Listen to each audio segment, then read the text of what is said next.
Hi, and welcome to DMS Adventures Tavern, where we are going to be doing some DM prep for my game, my Monday night game that I have been running lately, and is running adjacent to my Tomb of Annihilation game that I stream here on Twitch on Saturday nights. The Tomb of Annihilation game,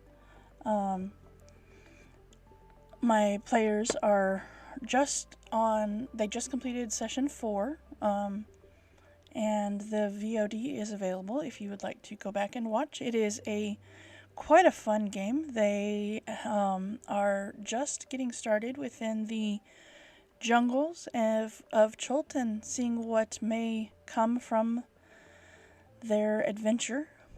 But I also run, as a professional dungeon master, I run several games a week within the DMS Adventures Tavern on Discord. And one of those adventures right now, or one of those evenings, is my Monday night games, which are also based in Chult, as the Adventurers League sets and releases one-shot modules to go with whatever book adventure that they happen to produce. And when they produced the Tomb of Annihilation, they also released a series of modules that went with that. And so some of my players have been playing their way through that as well, which is really cool because it gives a different feel to the same storyline. And several of my players from Saturdays are actually playing on Mondays as well, and so they joke that those are their backup characters in case their Saturday ones perish in the jungle. But this last Monday, they finished up their Tier 1 module and are now going to be Tier 2, which entails them being, well, they're all level 5 now. But that means that I have to go and figure out their new adventure, our new module.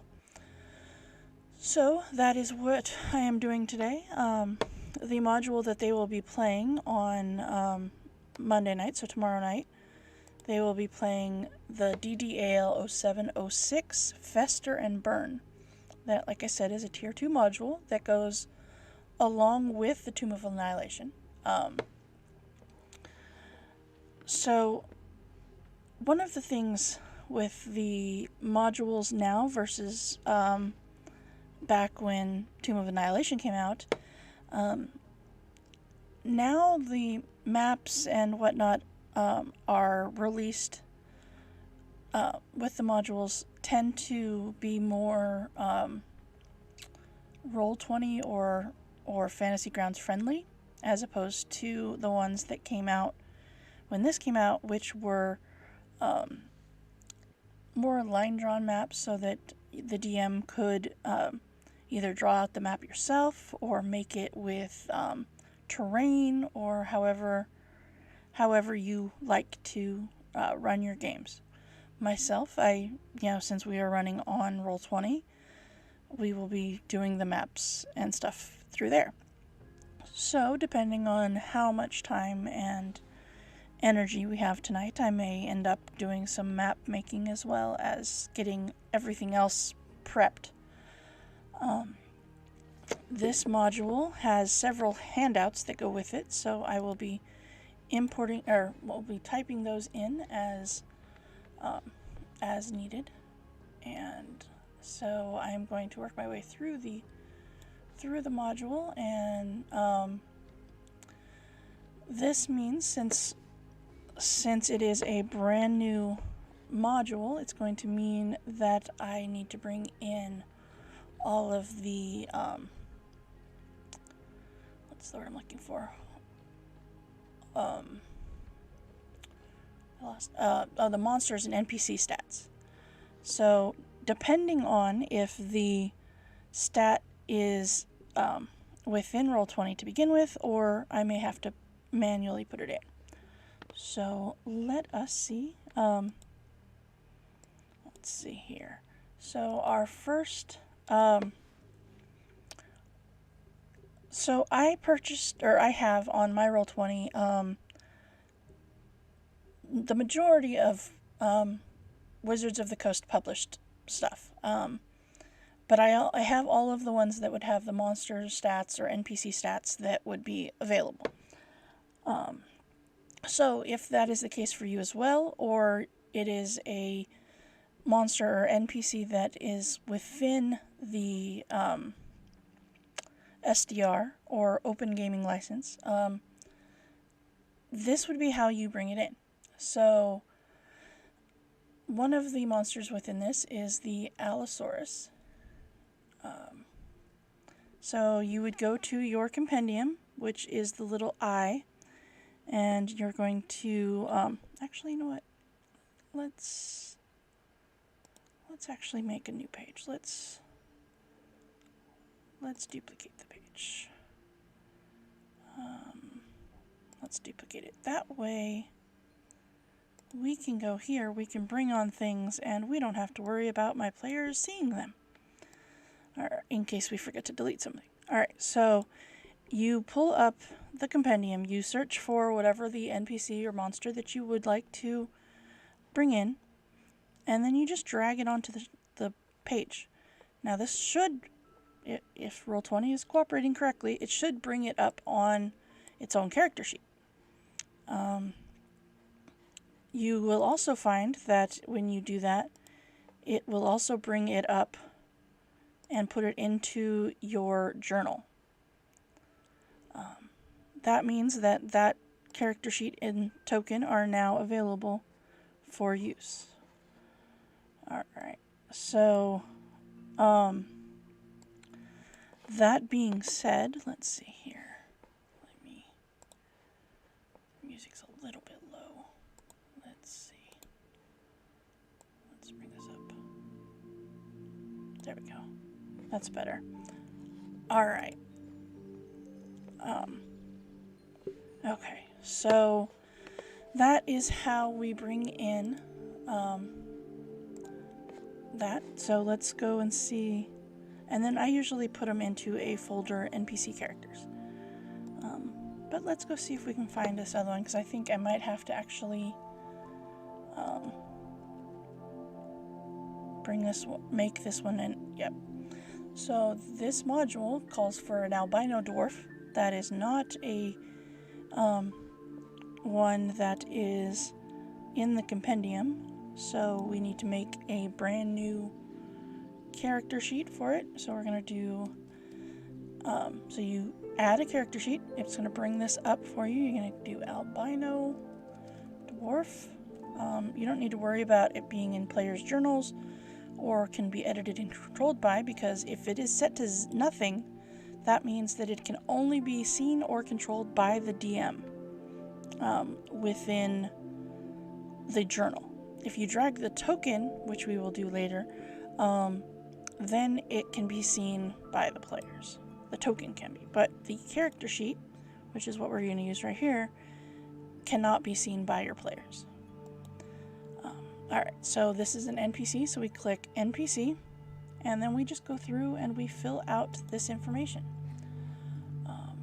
So that is, a lot of the times you will see that this information is set into a certain style when you're looking at it from a adventure standpoint, and doing the NPC stat block on Roll20 also puts it into that same style, so that it is easy for the DM to know, how this is supposed to go. Alright, so we know this is a medium dwarf. His armor class is 13 because he has hide armor. He has 30 hit points, or if you want to, you can roll for it, as it says that it is 4d8 plus 12. And being a dwarf and having those little legs, as it were, you know he only has 25 feet of movement. Alright. Okay, and then that is when we get to the attributes and abilities. So, the attributes, you're looking for that double-digit number, or single digit if it's like 9, 8, something like that. But most of the time it's a double-digit number. So, by putting in those digits, it will automatically set the information. And you can actually see that it is doing it down below.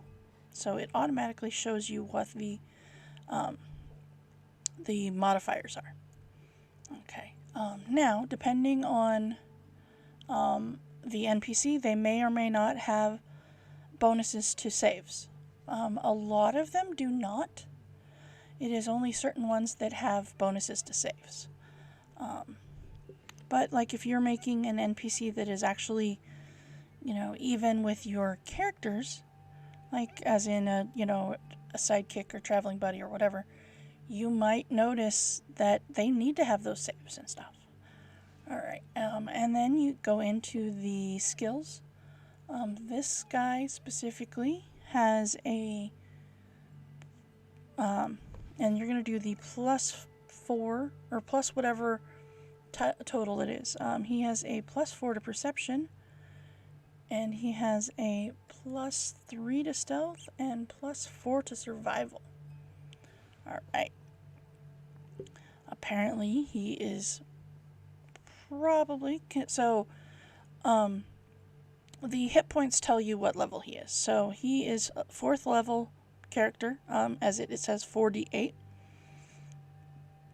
So you know that he's not a baby squishy one, but he can kind of hold his own. Alright, so then you go into damage vulnerabilities. Not everything has vulnerabilities, but some things do. If your NPC does, it will be going right there. And resistances. This guy happens to be resistant to poison. Some things have immunities or condition immunities, such as being, they cannot be frightened, cannot be charmed, cannot be poisoned, whatever it is.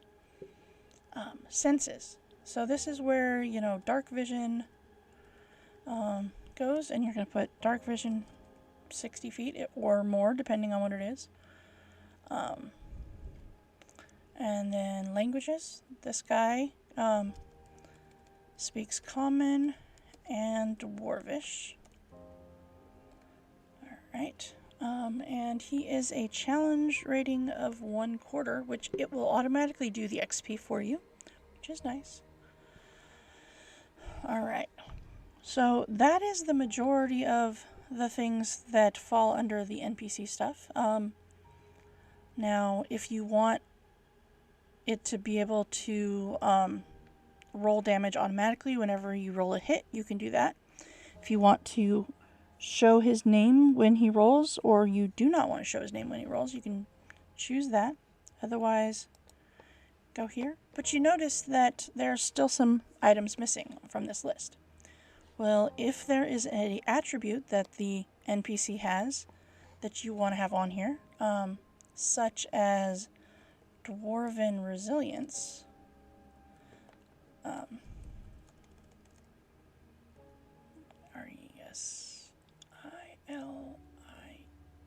RESILIENC.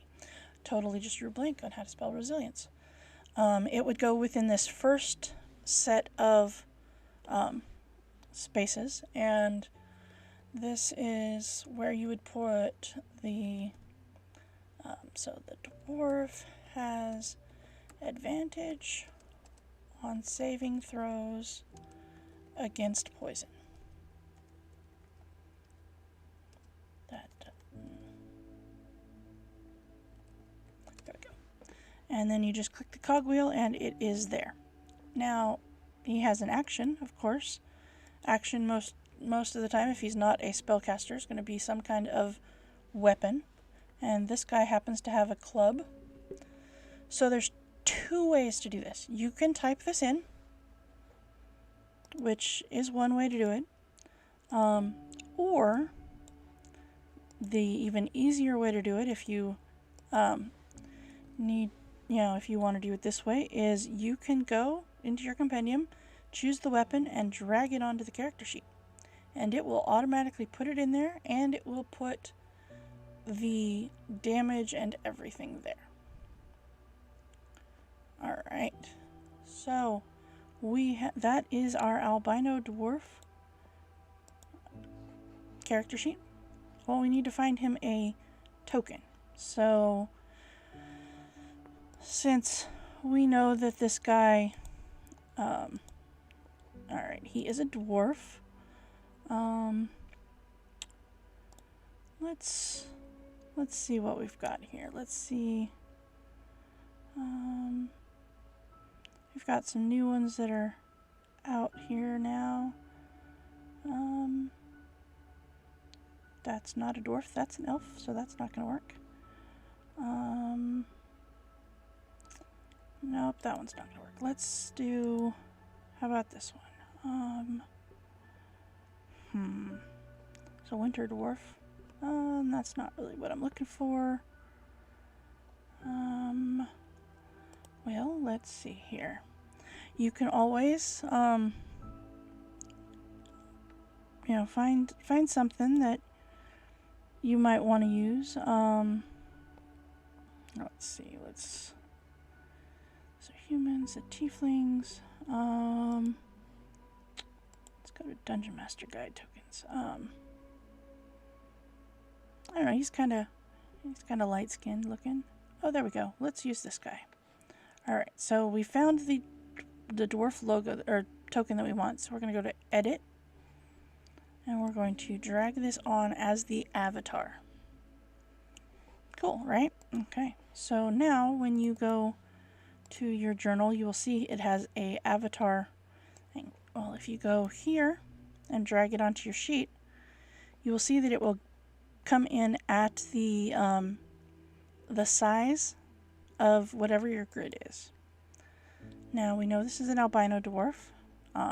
Depending on how much information you need, if this is just an NPC that they're going to encounter, that there's not going to be a combat or anything for, you don't need to necessarily worry about the attributes and the token bars and stuff. But if you have a feeling that they're going to fight this NPC, why not make it easier on yourself as a DM? So what I do is I set the first bar, which is the green bar, to the HP of the thing, and if it is at full health, you just put 30 over 30, whatever their max HP is. And I set the second one to be their AC.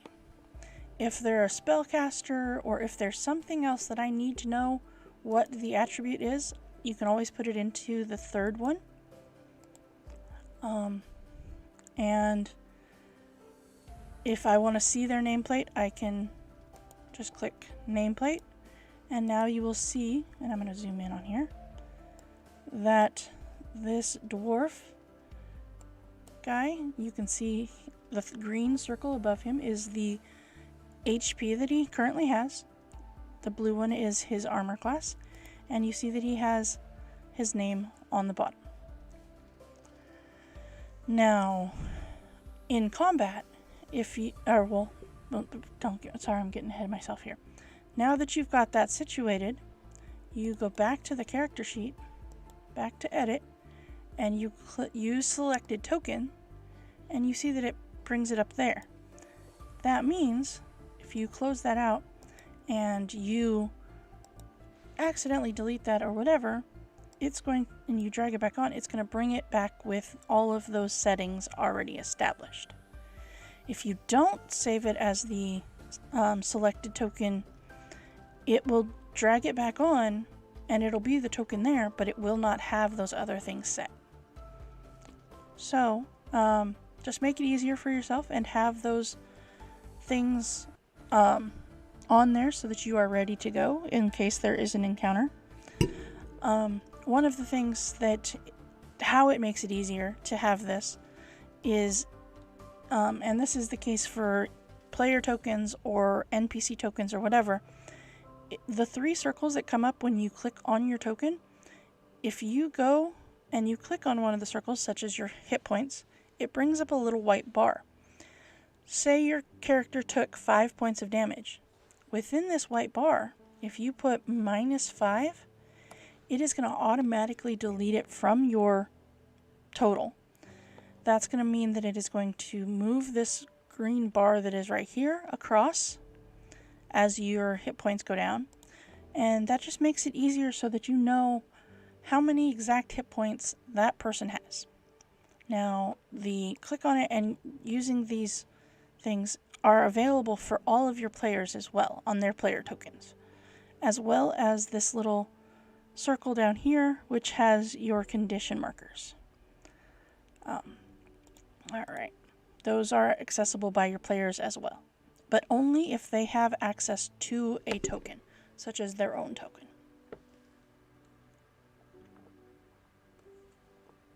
Alright, so we've got our albino dwarf. If you notice, the dinosaur over here is a lot bigger than our dwarf token. That is because the dinosaur was already set up to be the size that it was supposed to be. As you see, this is a large beast versus the medium-sized creature that is our dwarf. So, Roll20, before they put it out there, the dinosaur was already sized and already had the hit points and armor class already set up. So that is, and all you would have to do if you wanted the dinosaur name on there was to go and hit nameplate, and then you would see that his name is on there. Alright.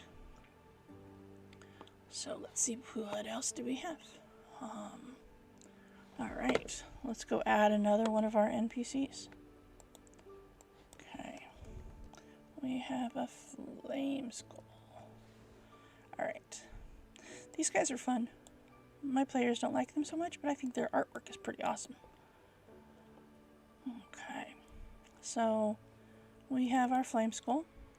Again, this guy already has his hit points and all of that situated, so we don't really have to worry because it's already set up. Alright. It's mainly the ones that you have to add that are not going to be set up like that. Alright, the next one is a ghast. So we'll bring that guy on. Oh yeah, he's real pretty. Okay. And he also is already set up. Let's see, so we've got... Oh, it looks like they're going to be fighting some undead in this module, it seems. Huh. Alright, as they have another one that is the ghoul. And I'm not sure this one is a... Nope, it is not. So we've got another one that we need to make. Alright, so again we're going to go in, we're going to make the character sheet. We're not going to give it a name or anything like that, or a person to create it or not. We're going to go to create NPC, and again we're going to fill this out. So this one is Jaryu Tasca. Oops. Alright, and he is a medium undead.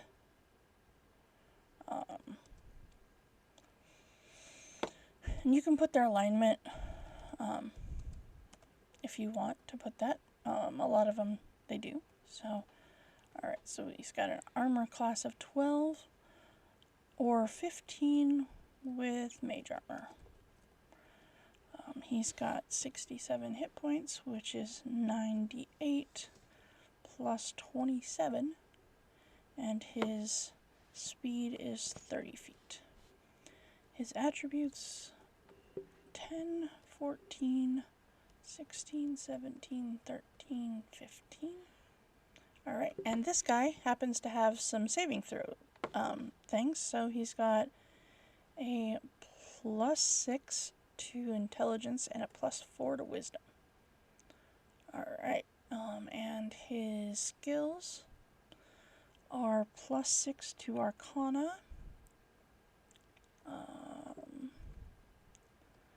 +3 to perception, and +4 to stealth.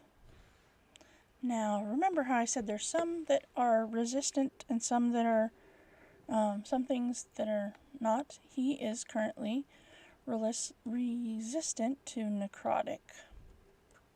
Go figure, he's undead. But he's also resistant to bludgeoning, piercing, and slashing from non-magical attacks that aren't silvered. Alright, and he is immune to poison. Condition immunities, he cannot suffer from exhaustion or poison. Senses, he has dark vision to 60 feet. Languages he speaks is Aarakocra, Cholton, Common, and Elvish. Oh, this is a female. Sorry. Okay. Challenge rating 6. And this one happens to be a spellcaster. So that means their spellcasting is intelligence. Their attack, let's see here. Attack modifier is +6. They are a 9th level caster, and spell save is 14.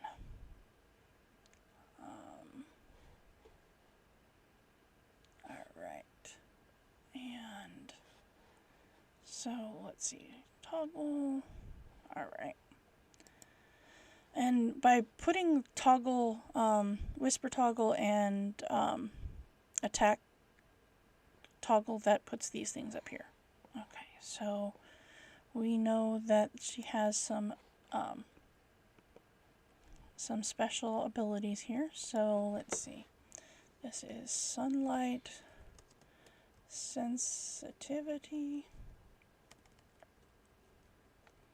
and that is while in sunlight. Has disadvantage on attack rolls as well as on wisdom, perception checks that rely on sight. Alright. Okay. And we have an action. Alright. Life drain. Okay, and this is an attack, so it's going to have melee attack. Reach is 5 feet. It is a +5 to hit. 1 target. 1 creature. On a hit is 1d6 +2. Necrotic. Alright. And then I'm going to see if this is going to let me just copy paste, because this is a lot of wording to type out. It is going to let me do it. Alright. But we're going to put a extra spot right there just to break it up a little bit. Alright, so, oops, wait a minute. Okay, so the target must succeed on a DC 13 con saving throw, or its hit point maximum is reduced by the amount equal to the damage taken. This reduction lasts until the target finishes a long rest. Alright, and so then we go, and like I said, the way to bring in the attacks you also can do with spells. So this person has some spells prepared, so we know they have Chill Touch, Firebolt, and you just search for them and then just drag them on. But this only works if you only have one character sheet open. If you have multiple character sheets open, that just makes it not be quite as easy. And just if you're going to be dragging on anything, go ahead and close out your other ones and only have one open. It works better. Mage Hand. Alright, those are the cantrips that they have. First level is Detect Magic. The other thing is that if you... a lot of the times the NPCs for modules and stuff are just happen to be the whatever one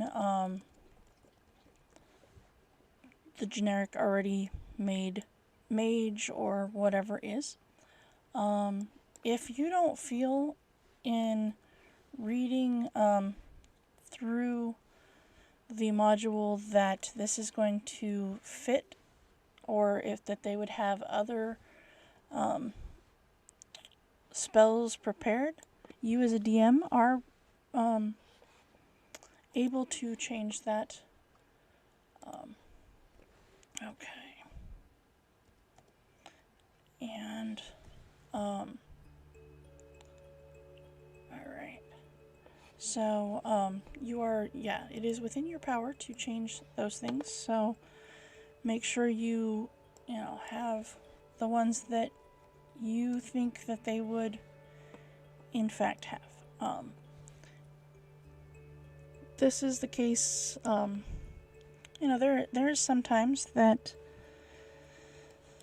there are some NPC stat blocks that don't make sense for the character that that is written in for the adventure.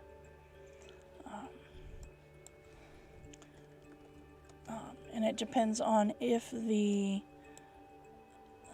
person who wrote the adventure decided to edit that list, or if they just left it with the one that was in the generic stat block. There are some adventures that I have seen that have in fact actually gone through, and there is a note that says that this person has a change out these 2 spells or something. So hey Sir Holden, how are you doing tonight? Welcome to the DMS Adventurers Tavern. How you doing?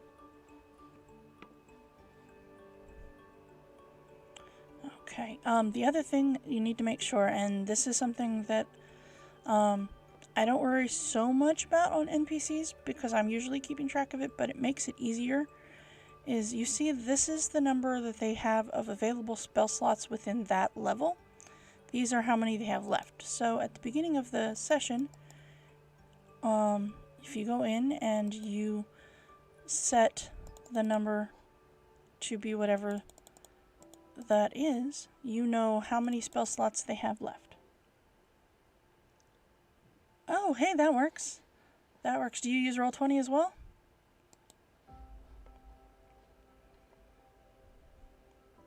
That's a good time to make... Yeah, I figured I've got a one-shot that I run on Mondays. I might as well share some knowledge while I'm prepping as well. Alright. Let's see. So that is the end of that person. We will go back in the module and read to find out, because it didn't specifically say what kind of person that was prior to becoming undead. So I don't know if that was an elf, if it was a dwarf, if it even says what they were. So we will see. Alright. Just bringing in some of my NPC and monster stats right now, making sure I have everybody set up. Um, oh, okay. Pen and paper is good too. Um, I run several games a week. I actually run. What am I at? Like 6 games a week right now, and it's just easier for me to do it.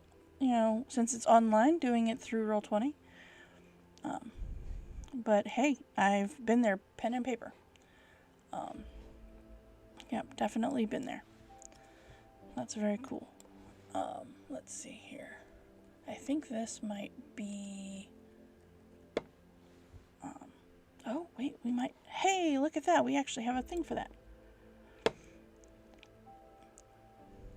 Oh, that's kind of creepy looking. Okay, I have not had one of these before. Oh, okay. Oh, they're not gonna like this. It regenerates. My players do not like when it regenerates. Okay. How long have you been DMing? Or are you just starting, or? I'm glad that you joined us. Hopefully there can be something that I can, help you out, or you can learn while you're hanging out with me here.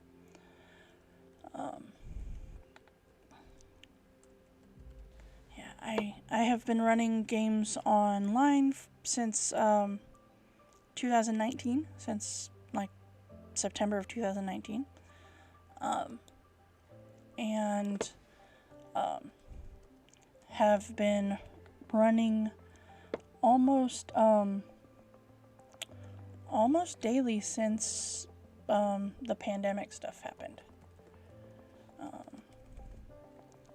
Yeah. Oh, no worries, no worries. Well, that's pretty awesome. I'm glad that you are DMing. I am much more of a DM than a player. I love to sit back and watch how the players deal with the problems or whatever I can throw at them. Well, if you are interested, I actually run a game on Saturday afternoon or Saturday evenings at 6 o'clock Pacific time here on Twitch. I am currently taking a group of adventurers through Tomb of Annihilation. And we've done 4 sessions so far, and it has been a blast. And I can't wait to see what other shenanigans they come up with, because so far they've been it's been a blast.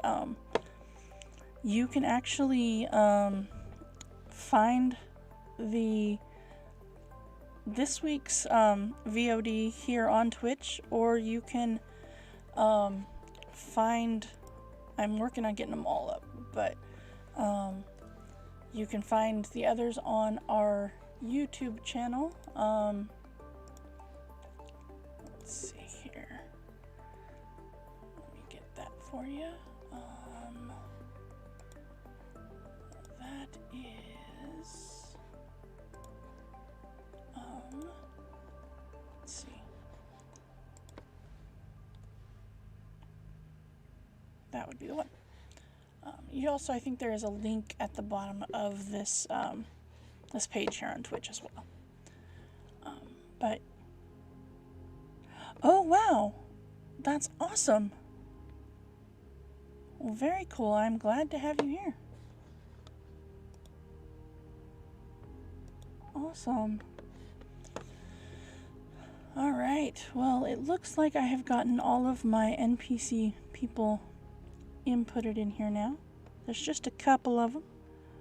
I'm going to make a folder for them here. NPCs for 07, 06. Oops.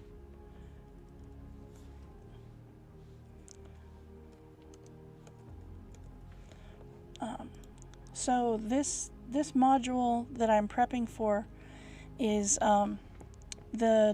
every time that they Wizards of the Coast brings in a new adventure book, they tend to also bring in, well, they've done it so far, the Adventurers League brings in adventures that go alongside of this book adventure. So they are themed or take place within the same storyline aspect of the book adventure, but they are one-shots.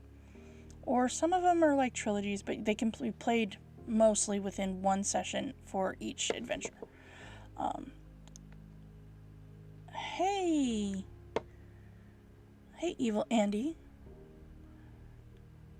You need to get back to running AL online? Well, yes, but we're gonna get you situated, and I promise you that it'll be easier this time. Good evening.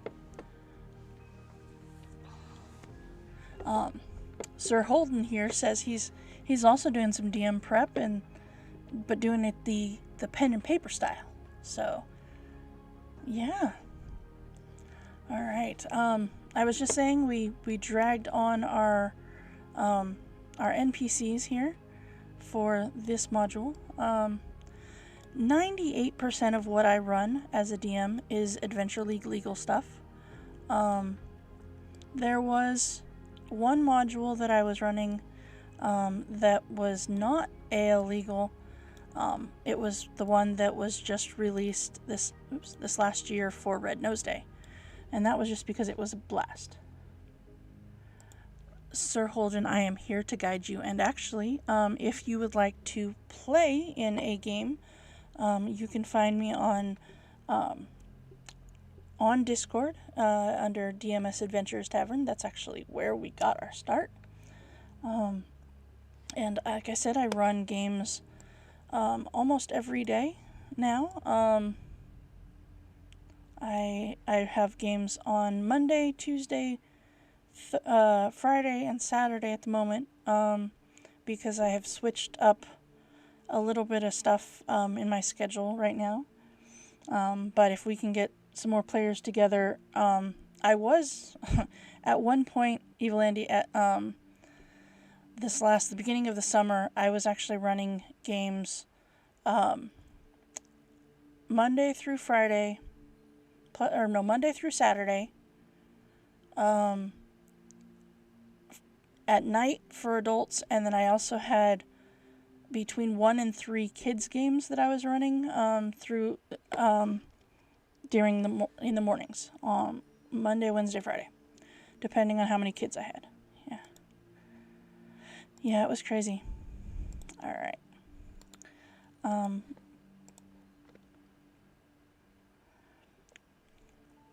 If you would like, you more than welcome to. So one of the things, I am a professional dungeon master, which means that my games do have a cost associated with them. I charge $10 a session, $10 a player per session. But that also, and it's really funny because I have gone back and looked at the beginning of me DMing online to now, and that cost has allowed me not only to be able to feed my family as well as, keep a roof over our head and whatnot, but also it has allowed me to grow this community that I've created, as well as grow as a DM in the things that I bring to the game and the things that I put into the game. It allows me to pass along the love in some of our adventures, as that means that I am able to go and find some of the community created content and be able to pay for the modules from the people that actually created them. So that has allowed me to grab some modules that I probably otherwise would not have been able to do. That has allowed me to up my game for the effect of adding music, for the effect of adding tokens, adding things to make my life easier, as well as to make the module and gameplay of my players easier. It is because of doing that that I have been able to kind of up my game to be able to have better equipment, such as the new microphone and monitors that I've been able to add to my games. It was quite funny, actually. We we had a discussion back in the summer with some of my regular players, and they were shocked to find out that I was running these games on a single laptop. And it meant that I had, 75 different tabs open because that's where the character sheets were. But I was flipping through, running Roll20, running Discord and all of that from one laptop. Now I have been able to grow a little bit and bring it to its best life in the Adventurer's Tavern. I do, have been able to grow enough to include another dungeon master within the DMS Adventurer's Tavern.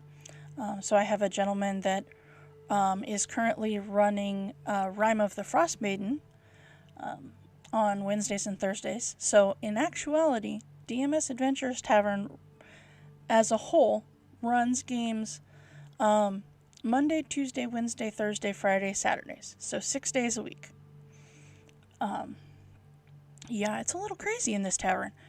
But with that being said, now adding Twitch and YouTube, for that matter, it has been fun to be able to do things like this, to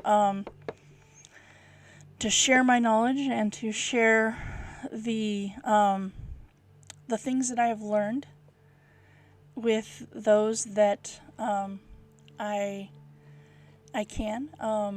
One of my favorite things is sharing all of this information and teaching people how to play and how to not only use the resources that we have, such as Roll20 or Discord or whatever, but also to use the tools that are available to us to open their imaginations.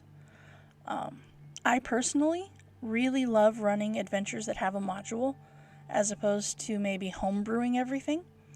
But I've come to realize that a lot of that is has a lot to do with my self-esteem in being not feeling like I can stay ahead of the curve in making the stuff up, but also because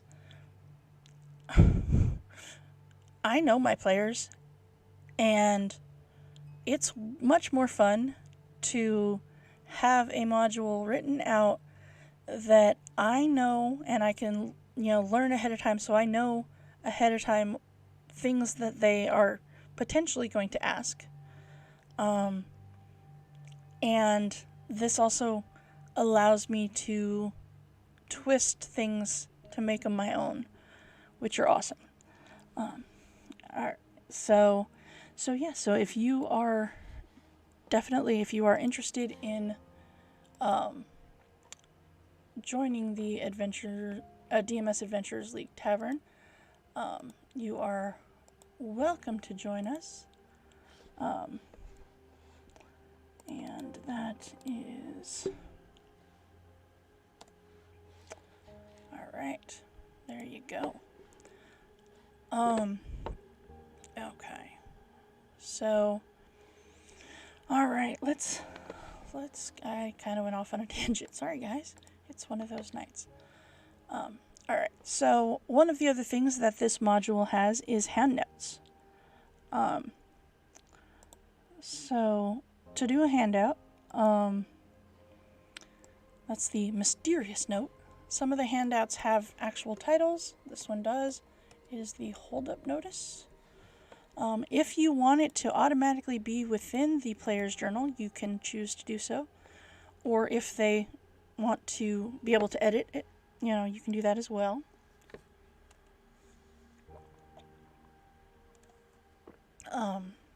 Andy actually had one of the things, I had a suggestion for you. Depending on if your characters have a community bag of holding, one really easy way to deal with that, well, there's two ways. One is to do a new character sheet and just have it be the bag of holding.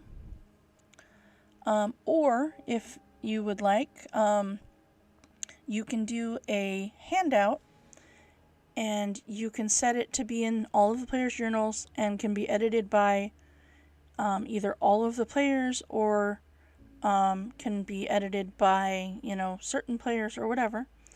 And then they can change and write whatever they want in the description and notes. But you can also put in items within the GM notes to go along with that.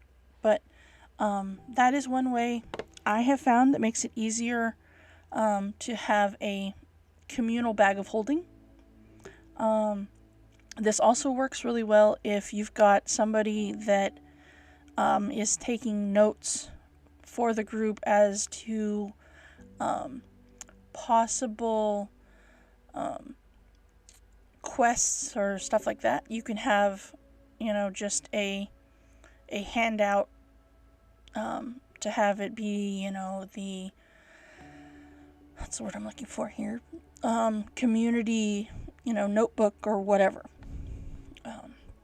Alright, so let's see here. We're going to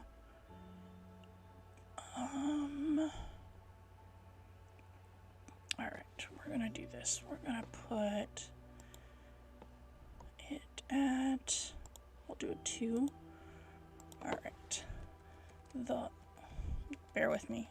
Alright, here. The holdup is closed until further notice due to the sudden disappearance of our beloved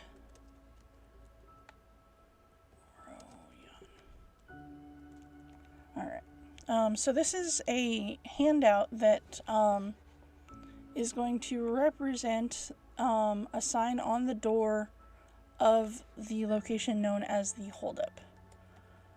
Those wishing to earn coin, save lives, and most importantly, get drunk in this establishment again. Please seek Pock marked Poe at the executioners. Run immediately.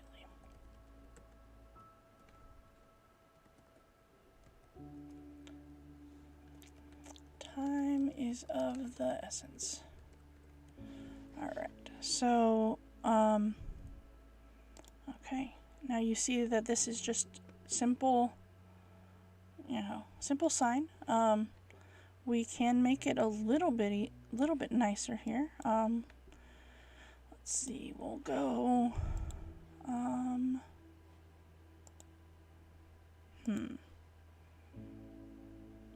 we'll do it a little bit centered. There's not really a whole lot of font options here, but make it a little bit nicer. So that's a sign that is up on the door of the holdup. All right. Let's see. Here's another one. So there's a lot of, with this module, there is a lot of, if your players are part of this faction, or if they are, part of that faction, or whatever, they might receive these things. I'm not sure. Well, For the most part, I am pretty positive as to who my players will be, but just to be on the safe side, I'm going to be making sure I have these all in place.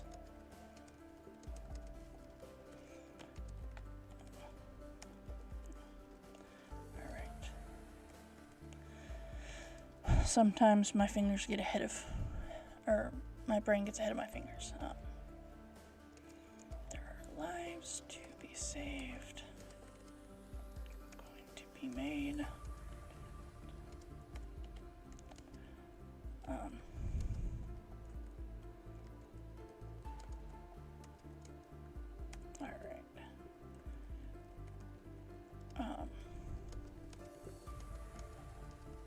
So this allows you to let's see. This is another option of ways to give your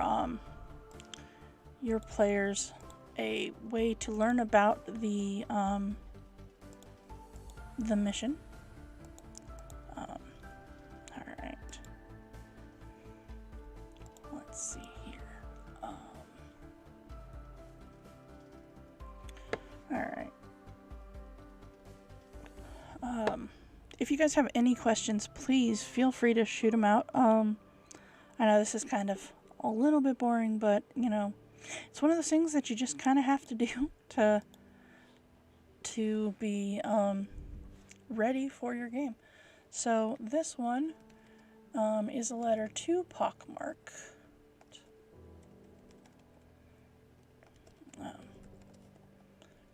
Alright, I don't want to put it into their journals yet because I want to give it to them as we go.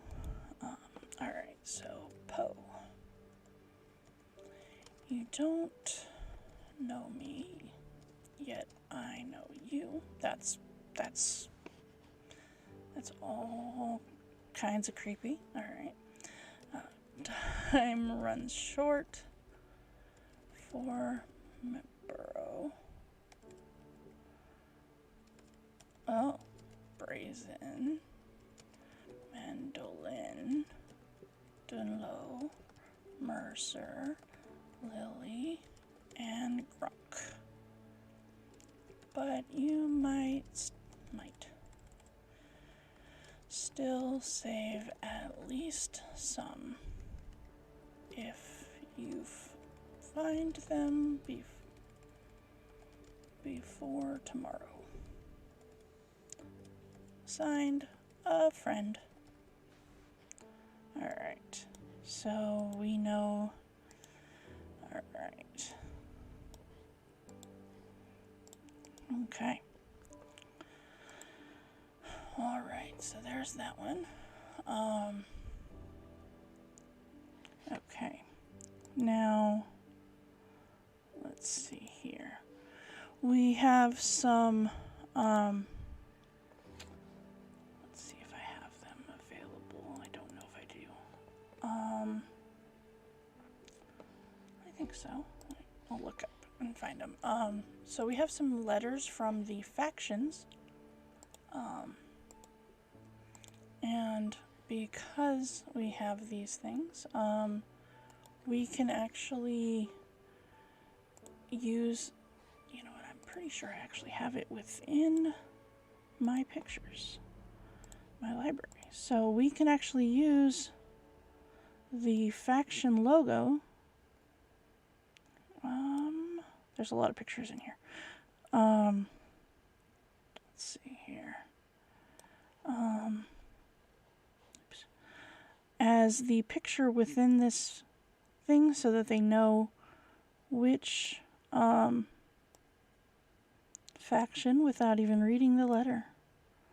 Alright, let's see. There's been a lot of things I've added into my journal here. Alright. Okay. Health potions, inspiration.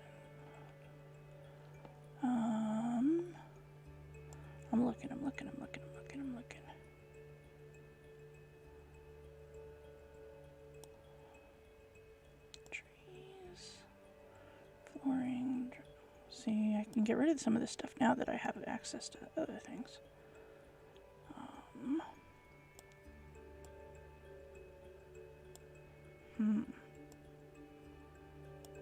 There's a lot of things in here. Apparently need to go through and clean this out. Alright.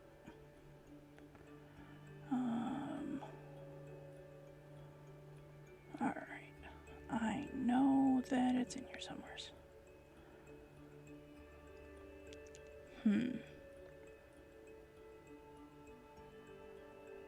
not those ones. Oh, I should go rerun Air of Orcus. That was fun. Alright. Mage.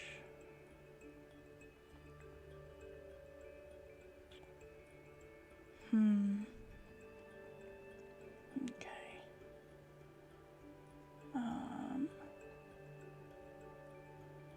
Let's see here.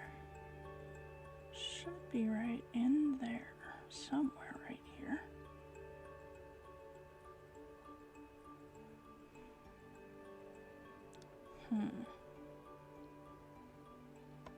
I don't know.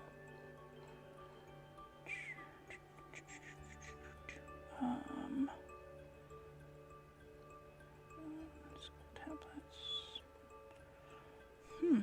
Okay, well, if that is the case, then we'll do it the other way. Alright, so, let's see here. This is the Emerald Enclave.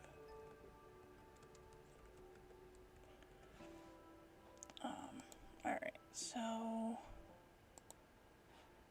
let's see. Well,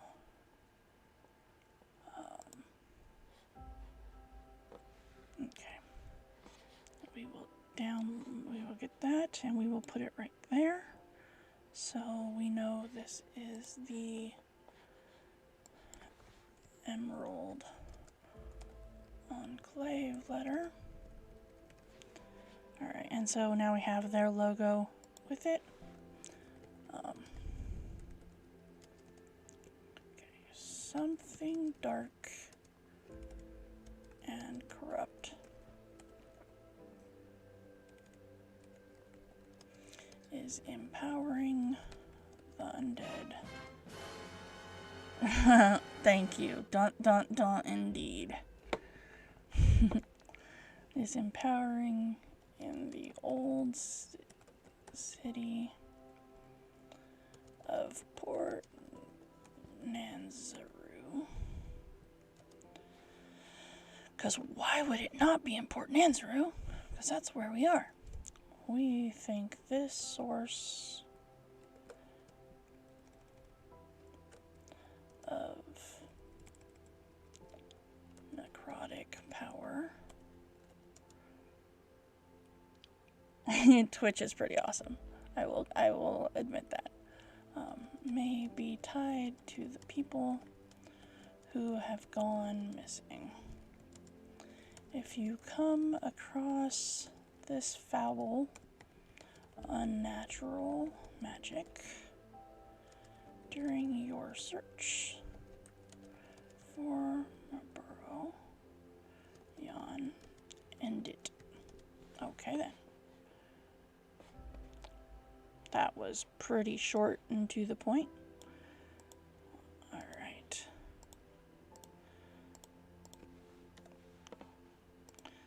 Alright, so now with the logo on there, the players are going to see the logo and then they're going to see the letter that goes with it. Alright. We have, and see it also shows the logo right there. So if you don't necessarily want to put what the letter information is, you can still know that that is the Emerald Enclave. We've got another one that is the Harpers.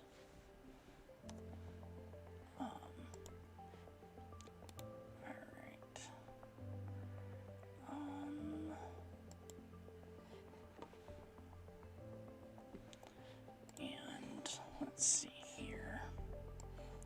So we'll add that logo. Okay. Alright, that is the Harpers. Harper's letter. Okay.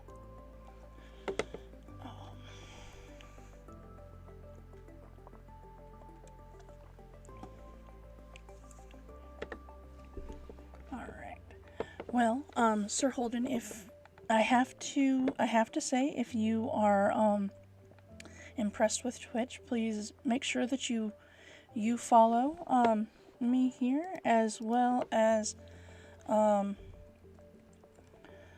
you will find other pretty awesome people such as Evil Andy here that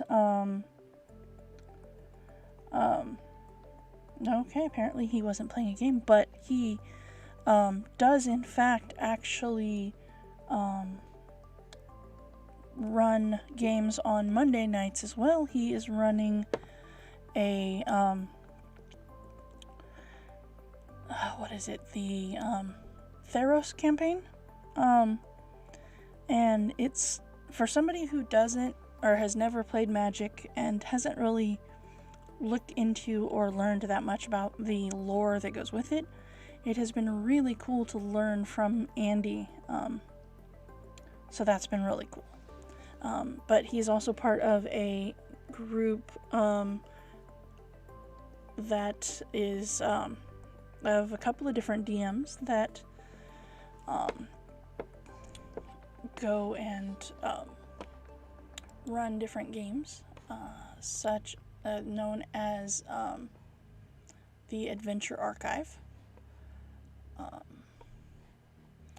But there is this great group community that I have lucked out into finding that has been amazingly awesome in helping me to not only get started, but to feel extremely comfortable in joining and becoming a streamer.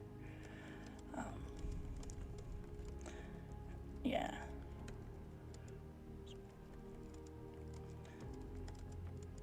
Alright.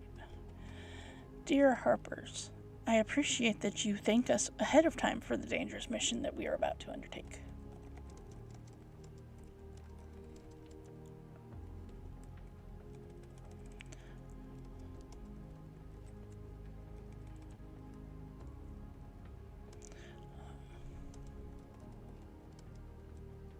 Alright.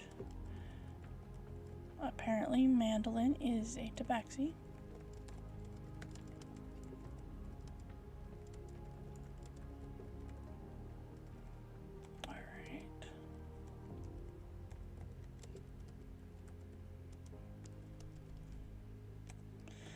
Inside are many encoded secrets we wish returned.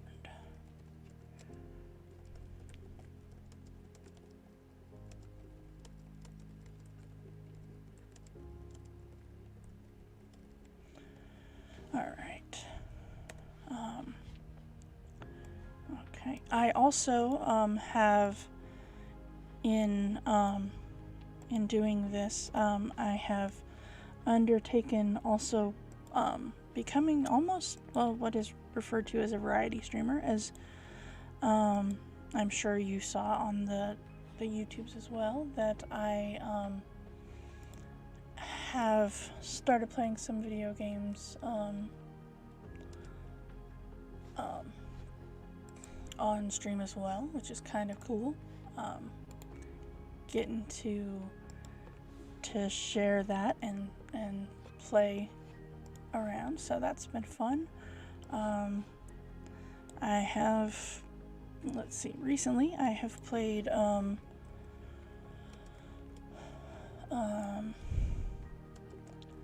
let's see here, I have played Spyro. Spyro is good. Actually, on game 2, I was considering playing that tonight and decided, I should probably get some work done. So I might jump into that actually in a little while. But Spyro is good. I am not going for the 100%. I'm going for the finish the storyline and see how many percents we can get done by then, because I am realistic and knowing that I will get way too frustrated in trying to complete some of the levels that nobody wants to watch that shit. So, but I'm trying my best to get as close as I can. And I might go back, and try to find some more things, on past levels. But right now I'm in the middle of the second of the trilogy. So it's good. This is actually my favorite of the 3 games.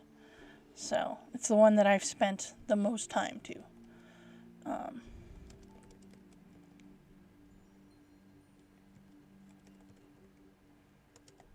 Yeah.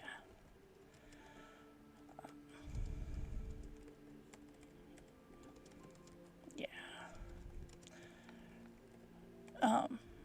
Mondays are actually my most time consuming to prep for, because it is the one shots. So yeah.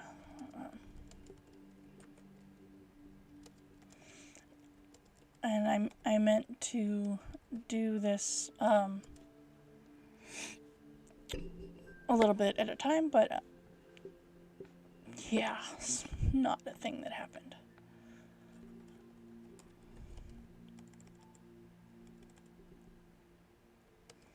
Alright.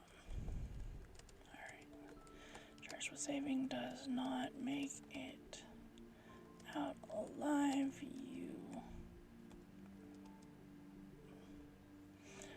We know the mission you undertake. It is imperative that our man Mercer, who is among the captives you are charged with saving,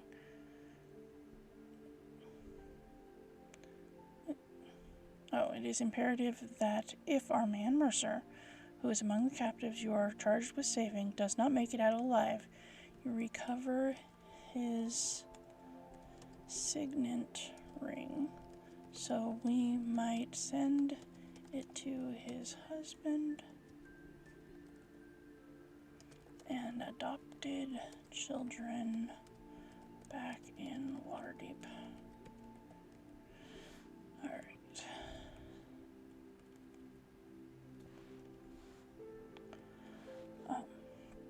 Yeah, how is your prep for tomorrow night going, Andy?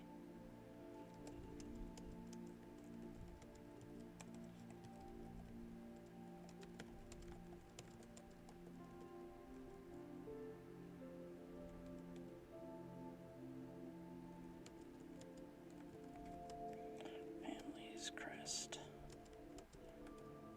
An M emblazoned over a boar's head. Alright.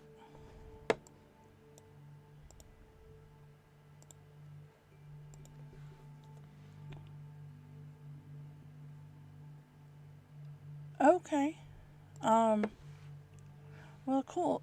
So what, I meant to ask you, what did you end up implementing? I know you said that you had implemented a couple of things and had questions about other stuff. Feel free to ask those questions if you would like. I am... Look at us being all productive and stuff. Yeah.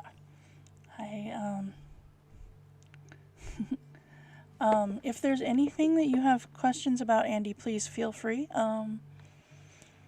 Like I said, it's, I'm just, there is certain things that I have not put into this game specifically that I could go through and answer and actually work on if there's something that you are aware.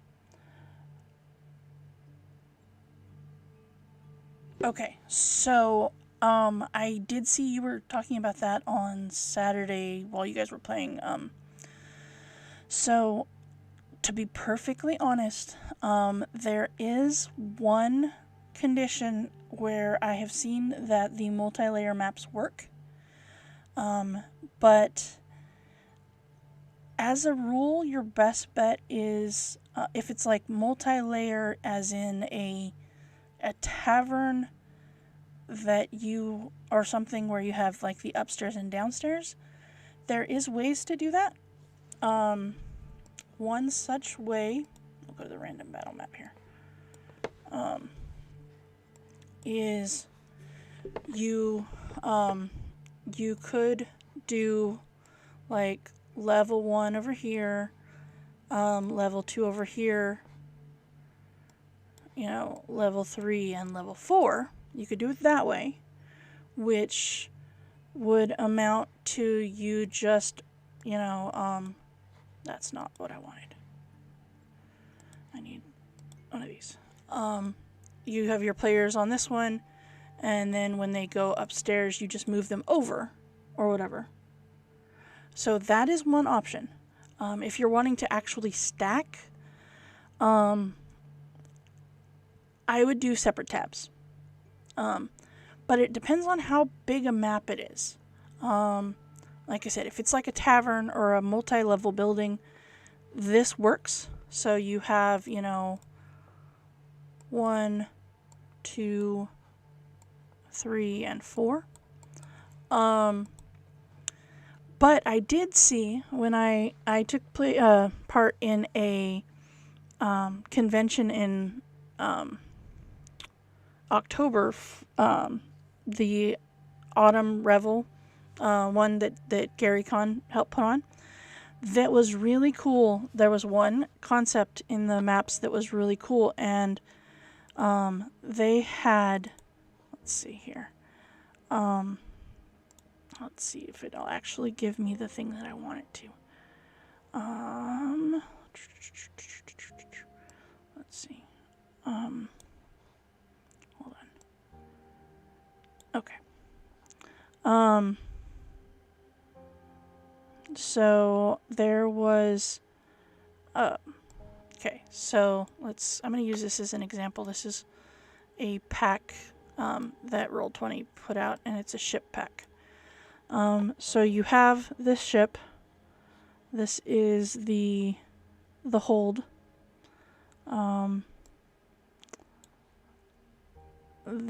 So then, let's see. That was the hold deck. This is the lower deck. Okay, so this is actually going to work out really well to show you some examples. So first and foremost, they would all be the same size. Keep this in mind. Okay. So one thing that you can do is make them the same size, because that would be better. Hold on, I'm gonna get this figured out. That one's 5 across. That one is 5 across now. Okay. So they will stack on top of each other if they're the right length too. Let's see. This one is going to be a little bit longer. There we go. All right. So you now have these two pieces, right? And then you've got the you've got the main deck. All right, and it's gonna be, let's see here, this one's gonna be 5 across, and I think it's actually gonna be more than that. Okay. So now you kind of see you've got 3 levels, right? Of this ship, this specific ship. So you can stack them, your maps. This has got to be bigger because this is a top level. Okay. All right. There we go. All right. So you can stack them. That is a thing you can do. And then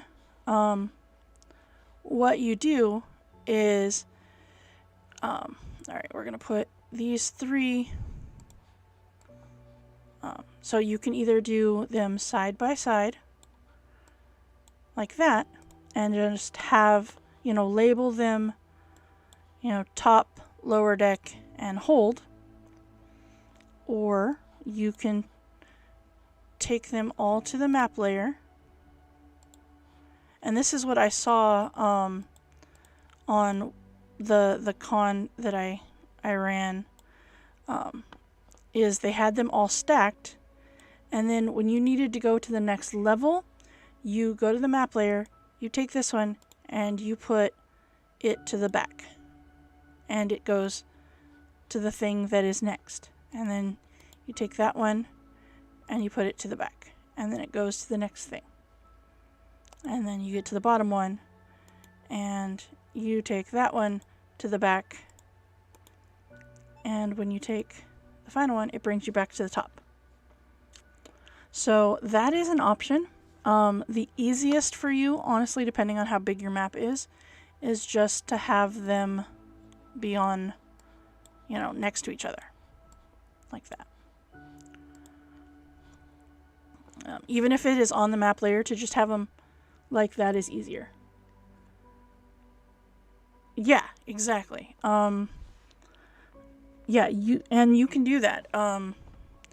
You can have, so you saw that this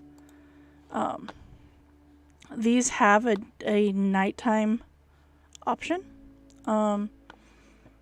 So I can do, like, this happens to be the nighttime clean. I can do,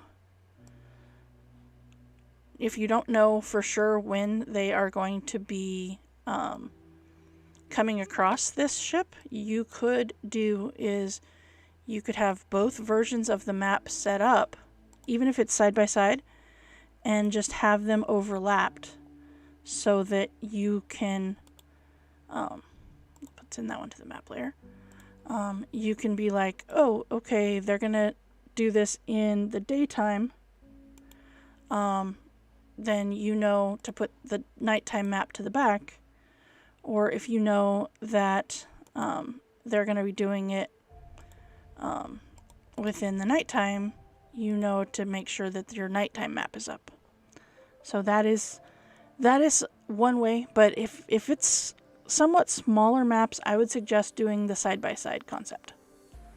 It's just easier. Otherwise, what you can do, or what you have to do, it makes it a little harder for the DM, but it's kind of cool for the players. Although harder to do on stream, I think, is when you pull your map down, you see that the red ribbon is here. If you take and you grab the player's name and you move it to a different one, it will put just them onto a different page. And then all of the other players that are not independently moved will be on the ribbon. So I hope that helps. Yeah. Sir Holden, what is the worst thing that my players have done? I don't know about worst.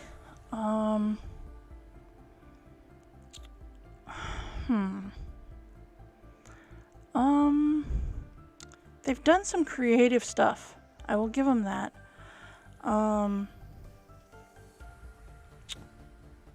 I would say probably worst for the sake of the player. I would say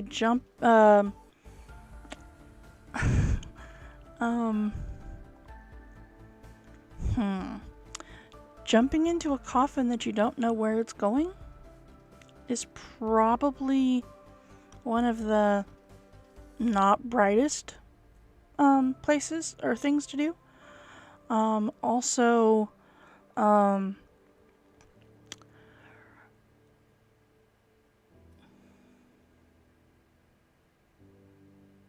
that's true. It is hard to think of worse things. Yeah. A lot of the things that would probably be considered worst by some DM standpoints actually end up being a lot of the things that make for some really good stories after the fact. Although I have to say, if you go problem player issues, worst is arguing with the DM. That is always the worst. Especially when it comes to rules lawyers. Yep. I like I said, I run games for kids as well. And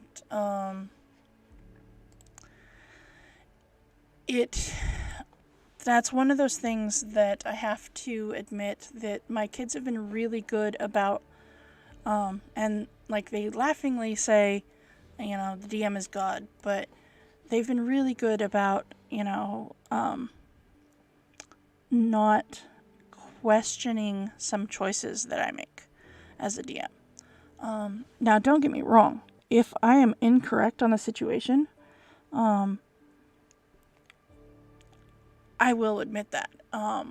However, there are times that, well, there's a reason that the rule of cool is a concept.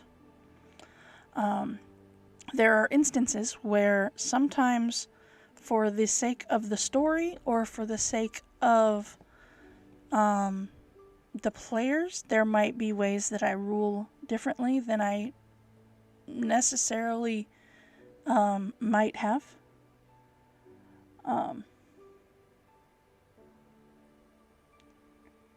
Oh, oops.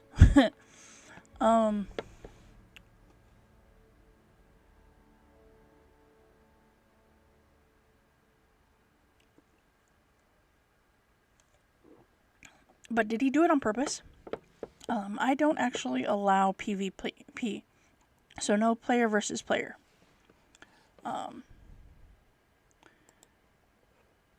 Mainly for the reason that it's too hard to for people to really differentiate between the player and the character. So I don't want to bring that in.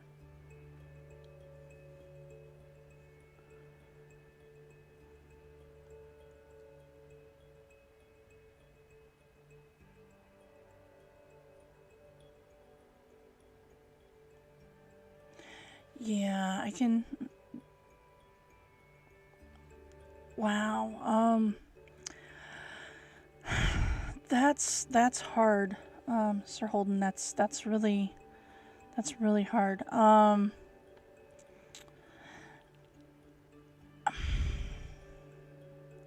would say that perhaps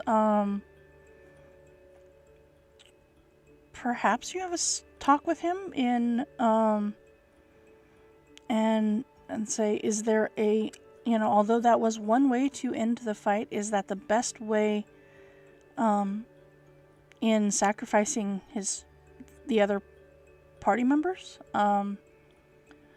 Because, what if he had done that, killed the party members, but the Manticore wasn't dead?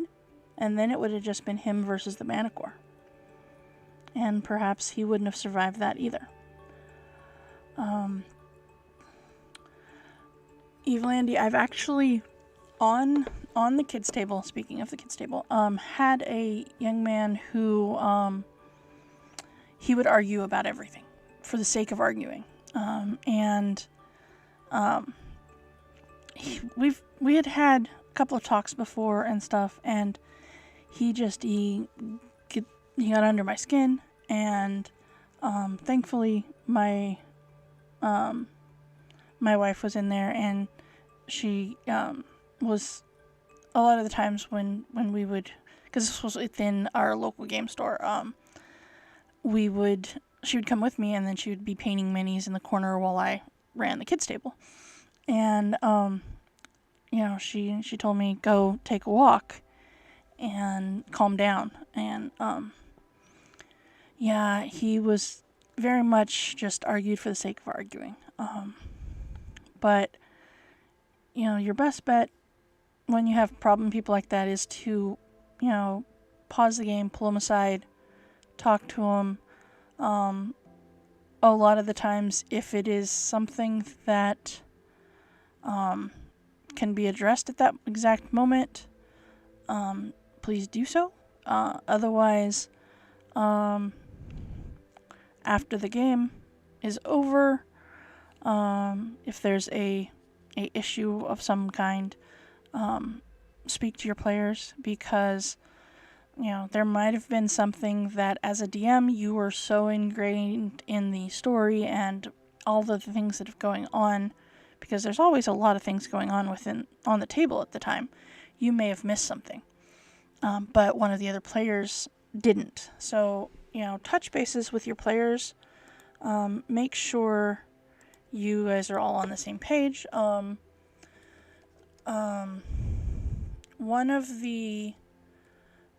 of the other things is implementing the X cards. The X card system allows you to, in person games, you would put a card with an X on the table, or I actually have them so that each of the players physical players at the tables gets a card. And if something makes them uncomfortable, or there is a topic that triggers something for them, or whatever the case may be, they can reach out or whatever and touch the X card or lift it up or somehow make me obvious that they need that subject or that situation to stop. And we put an immediate stop to that and change the way that the situation is going. A lot of the times that also allows them to touch that, have you notice it, and then they will get up and walk away from the table, and okay, there's something that's gone wrong, we need to deal with this. Okay,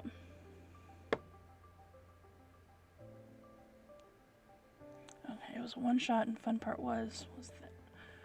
But were your friends mad at the time? And have you played since? Because to be perfectly honest, I know of a lot of people, a lot of players that, given that same situation, would refuse to play with that person anymore.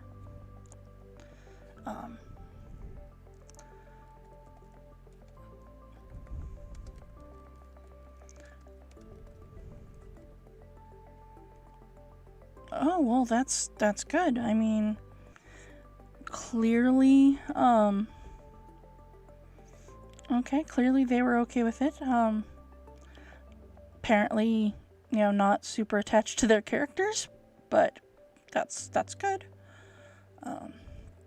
Yeah. So, okay. As you know, we are close to. Sorry.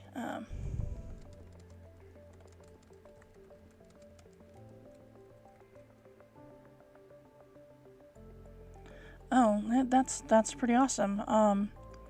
We have gone through a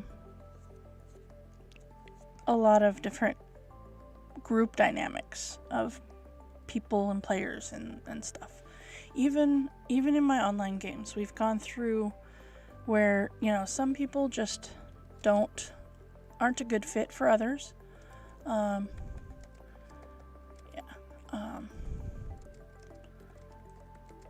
And even some players are not, our DMs are not a good fit for some players.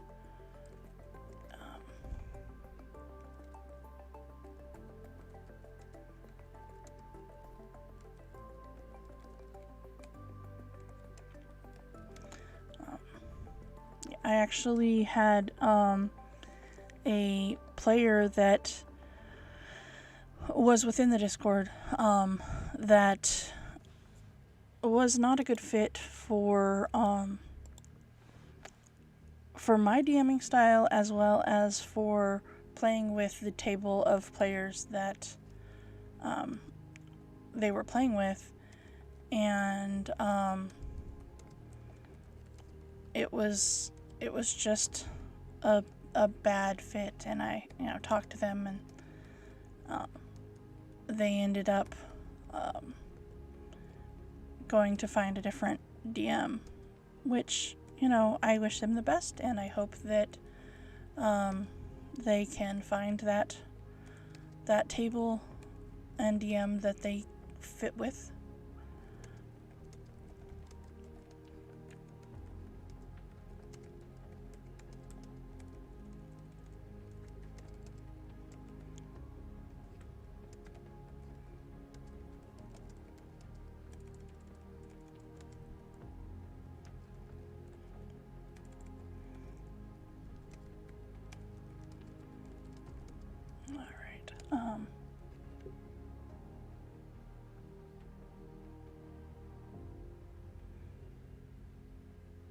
Nice.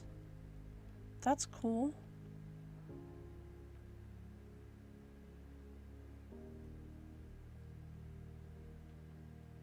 Huh. I did not know that. That's pretty awesome.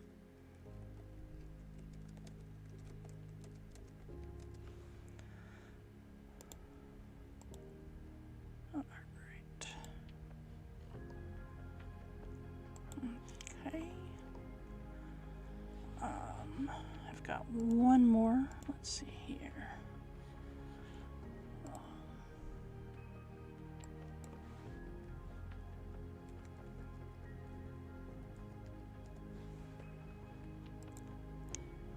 Okay. Andy, was there other stuff that you were confused about or had questions about?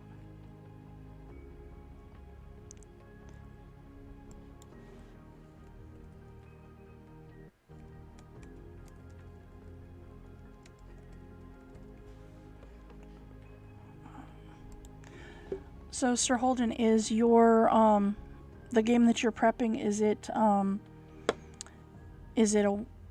a book adventure? Is it one shots? Is it totally homebrew and you're making it up as you go? What is the story behind your adventure? Evil Andy, write them down. That's a good idea. That's why I have a notepad and clipboard of paper next to my desk. Or on my desk, actually.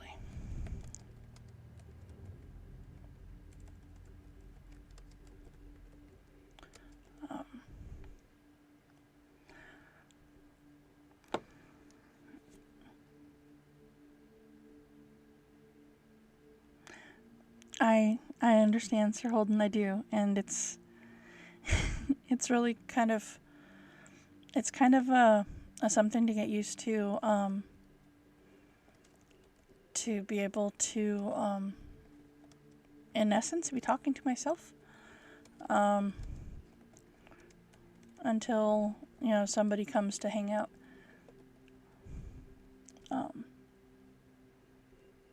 Okay, which book is it? Which campaign?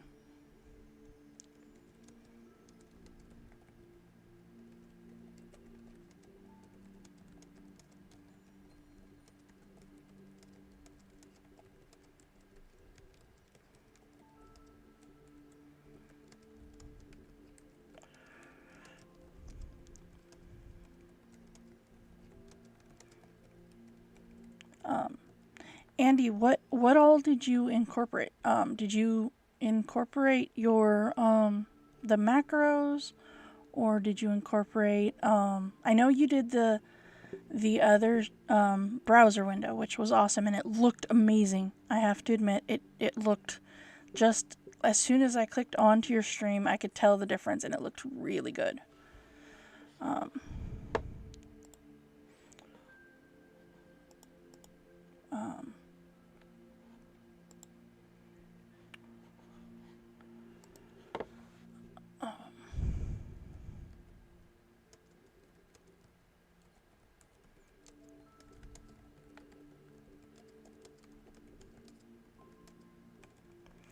like this part. Let her believe we organized it all.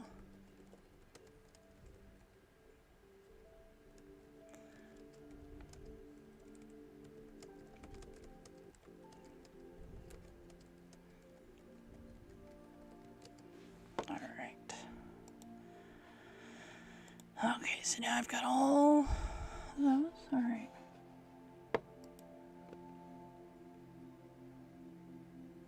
Nice. Nice.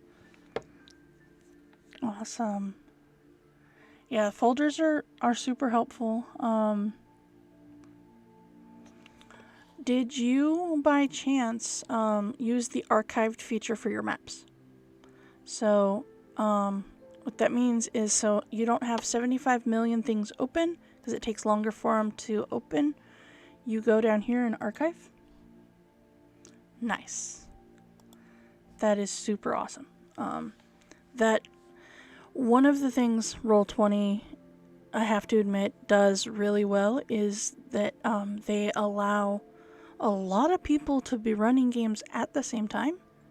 So their servers and stuff have to be huge. Well, one way to make it easier on your computers as well as their servers is to make sure that there's not 75 million things loading at once. Yeah, exactly. Exactly. It helps with the performance. One of the other things that I do, oh,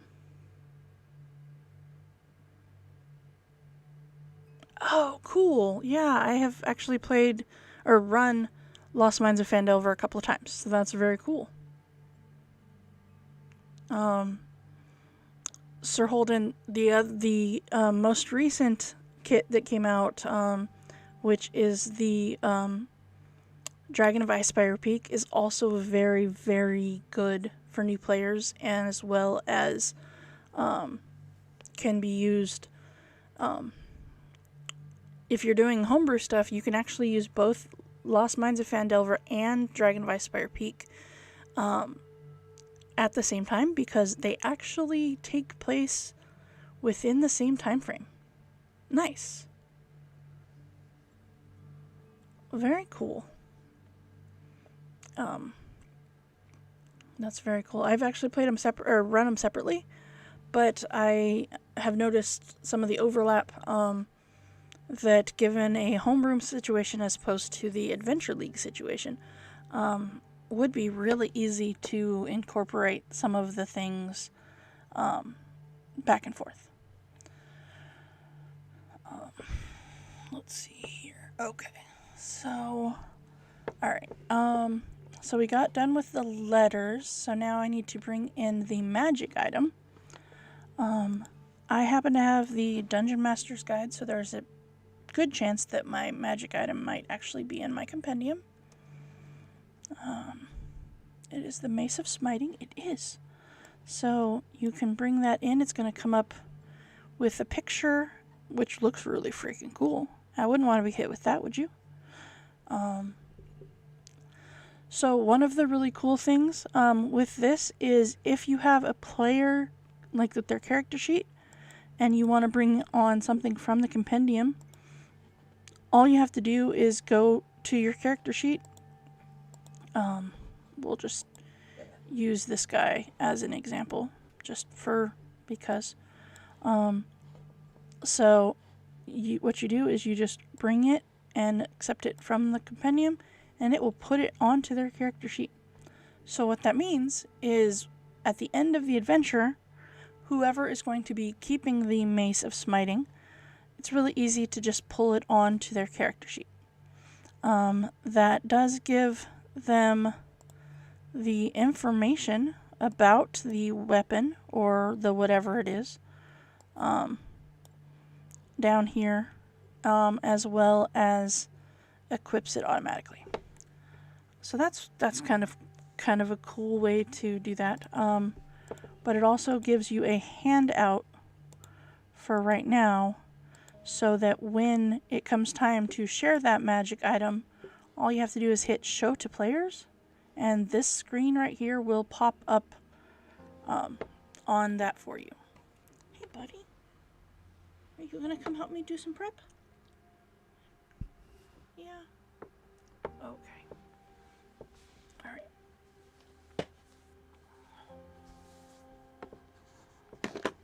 Alright. So you may hear some purring. That would be our oldest cat. He is one of the 2 cats within my logo here. I have Dylan, which is our black cat, that is helping me out with some DM prep right now. Okay, so you may hear a purring in the background of my mic now, as he has decided, yes, I do need to hold him while I work. Alright.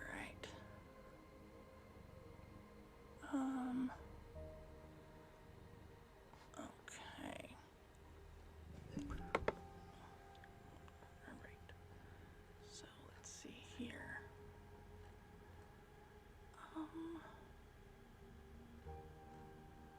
Okay. Excuse me, I need... Oh, okay. Hold on. Here, go right there for a minute. Go right there for a minute. Okay. Alright. Let me adjust.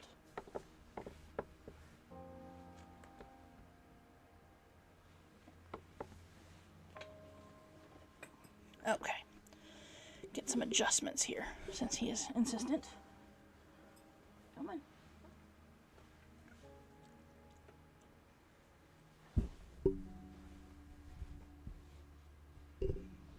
Okay. So, which one do you like better, Sir Holden? Dragon of Icespire or the Lost Mines?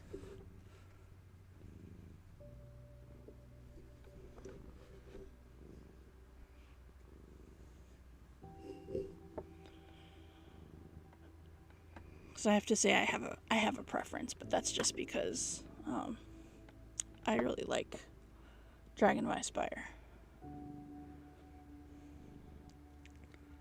Okay.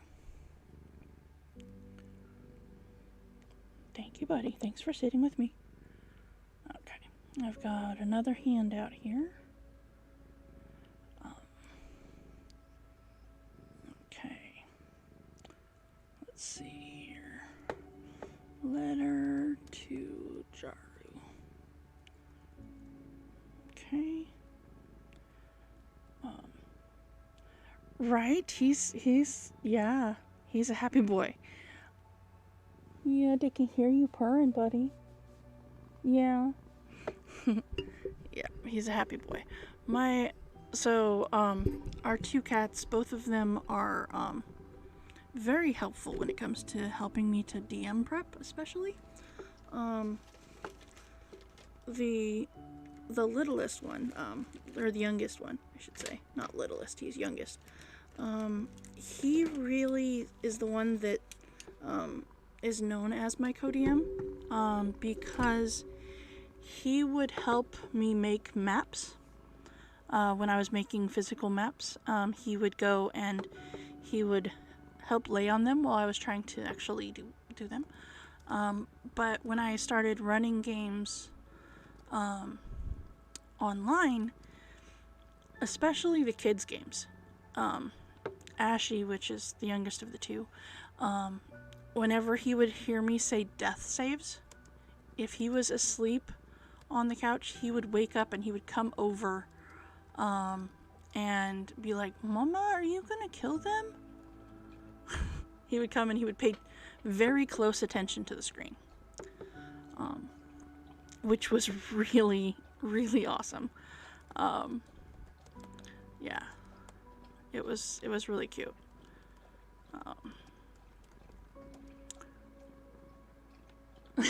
Right?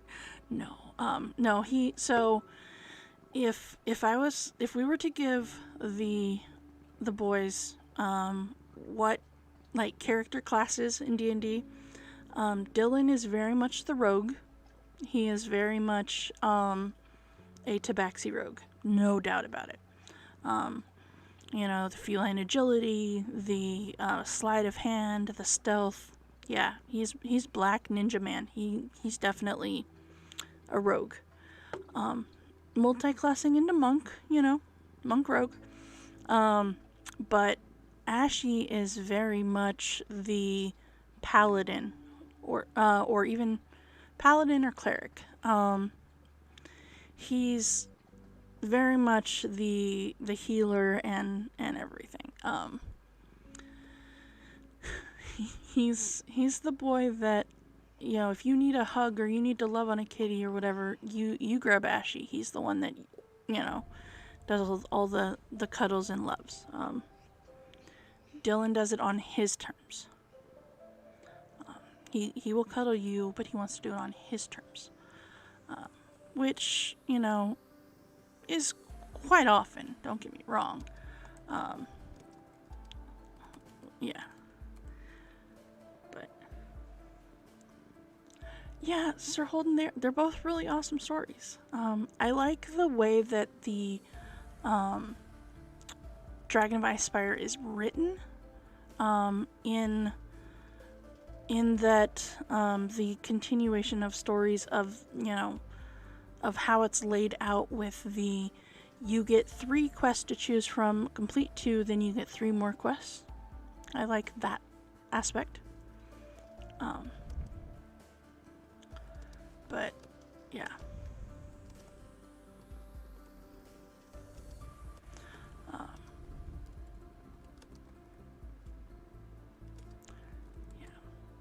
But they, the boys, they like to help. When I ran the convention, in October, it was the first time I had like a desk set up, going, and I ended up running 4 games in that weekend, and each game I had one of the cats with me in a chair next to me or on the footstool next to me, to help. So yeah, they are very much my co-DMs. Yeah. Leave one near the village.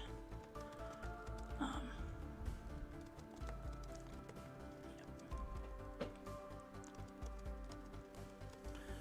Mist Cliff. Transforms from whoever may happen. Destroy. Oh, that's dark. Okay. Okay.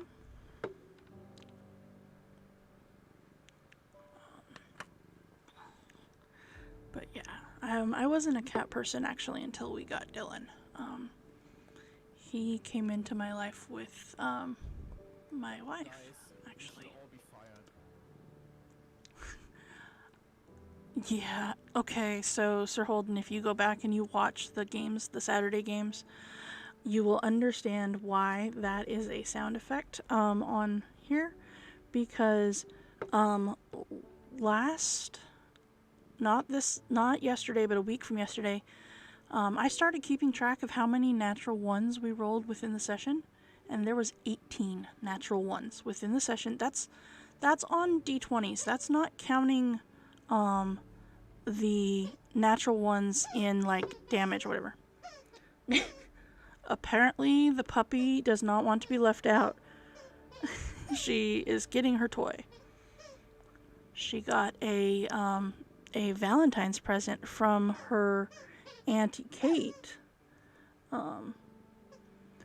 and Auntie Kate got her a broccoli squeaky toy, which is great because she is having a good time. But yeah, so we roll.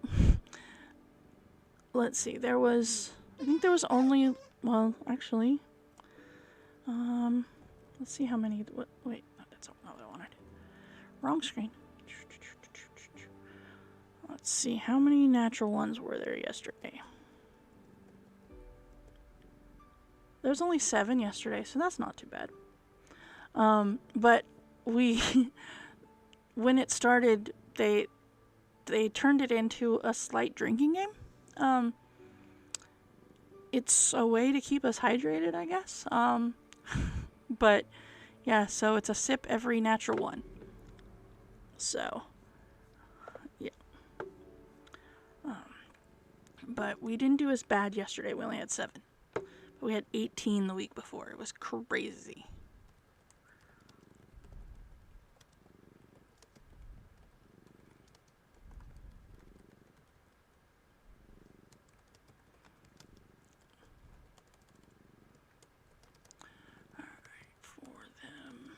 Why is my music being weird today? I don't know. Okay. Set a trap for them and use the other moat. The assist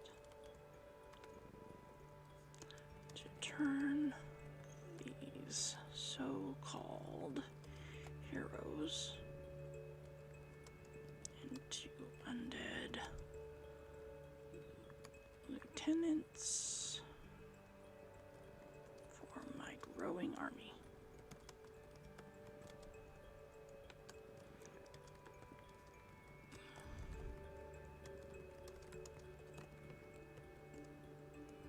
Signed, Zacchaeus. Alright. Alright. So there's that one. Okay. Oh, I don't need that hand? Okay, thanks, buddy. I do need this one, and it's a good thing that I'm ambidextrous. Alright. Okay. Another thing to use the handouts for is story awards. So this one, their story award for this one is Necromance Me. Alright. So if during the course of the adventure, if they earn the following story award, they will be able to put this onto their log sheet. And it can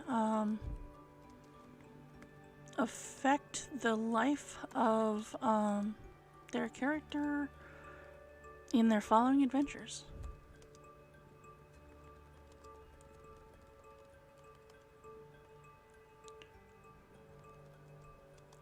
Or you drank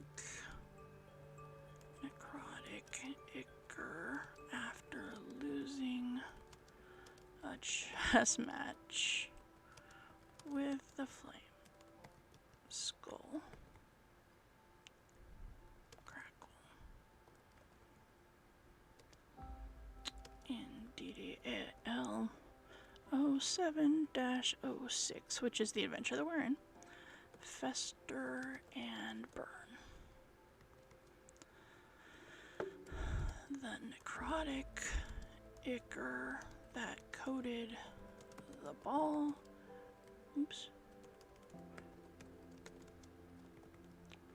came from the cyst, and your body has built up a resistance to its effects. You have advantage on saving throws against harmful effects of the moat of the cyst or the cyst itself.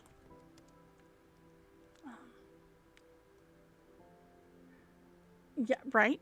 It's a really cool, yeah, it's a cool story award. You lose this story award after completing DDAL 07-08, putting the dead to rest. So this is a 3-part adventure. Yeah. I also thought it was really funny because the players had the opportunity to either make new characters and continue to play tier 1, or they could, because they all leveled up to level 5. So because they only played DDAL 0701, and they ended up leveling up to level 5 because they started with some characters who already had levels. And they decided they wanted to come play some tier 2 stuff. So, yeah. I did not see which tokens you were using. I don't remember off the top of my head. Which ones did you end up going with? You're talking about the condition markers, right?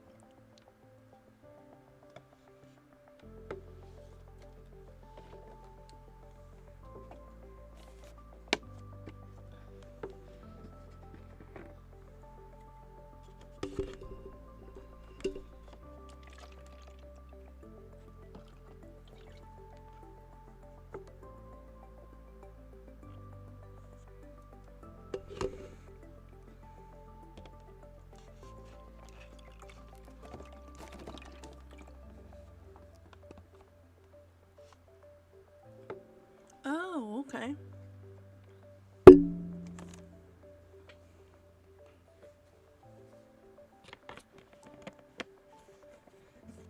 No, I don't think I actually saw a combat from you.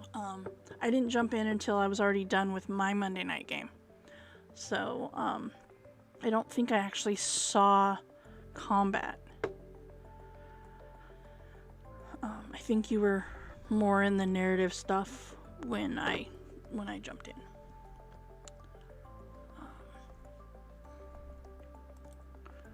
But that's very cool.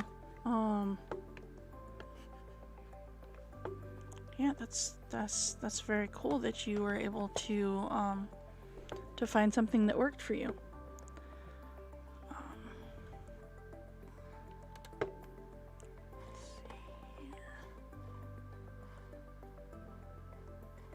Trying to find. Let's see.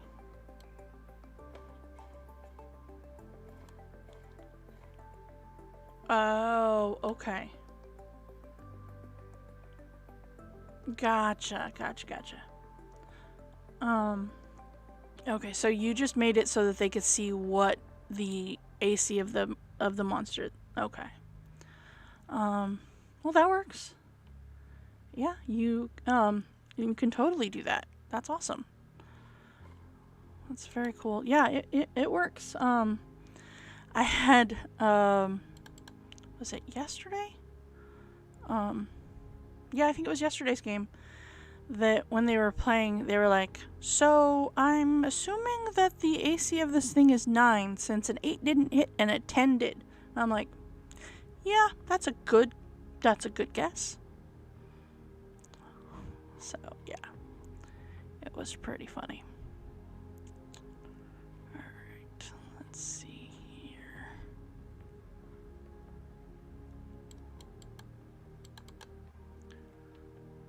Okay. Alright, I'm gonna need to go make some maps of these guys. Alright.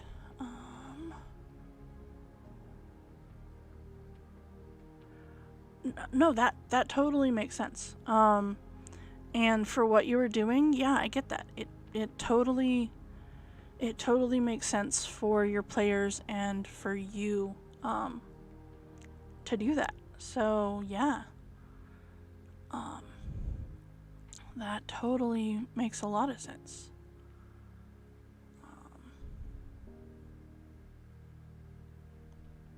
Yeah, that totally makes sense. Okay. All right. So let's see here.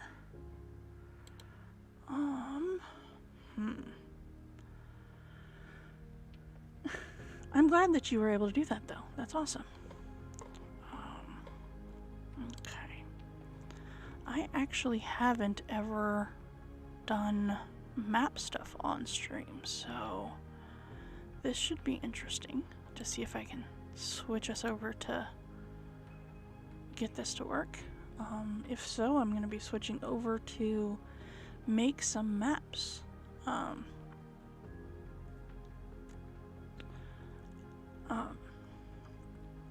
Yeah, I actually use Dungeon Painter Studio for my map making. You know what? Let's see here. Give me just a second, guys. I'm gonna switch over to the be right back screen so that I can get this window switched out and make sure it works. Don't worry, I am still here. I will be still here. It's just a matter of getting the other screen out. Let's see here.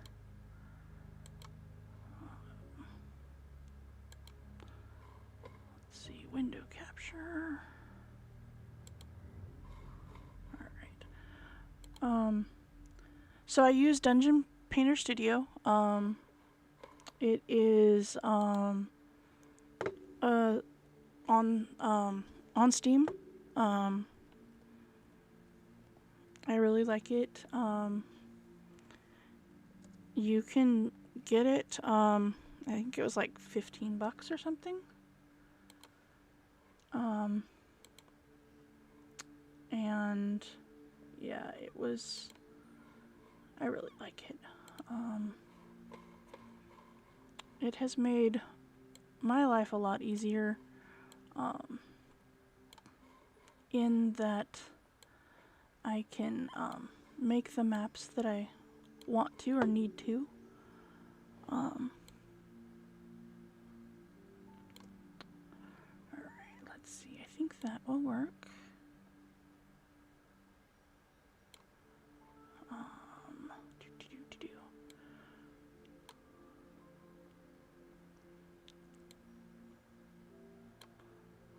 Let's see. Did that work? I think that works. Alright, I'm gonna get you back over here.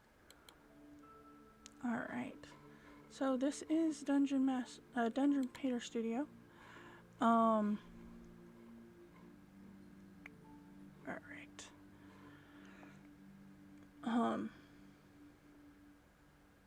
Nice. I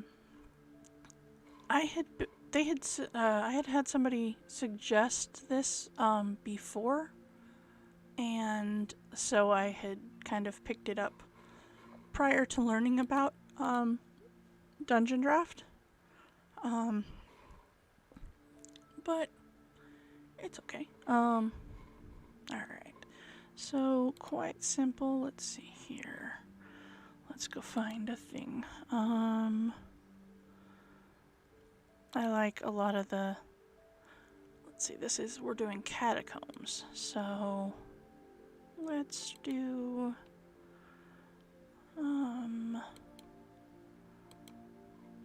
let's do some cave wall type walls here. And actually, hold on, let me change this so it's a little bit easier to see. Let's go with that and black lines.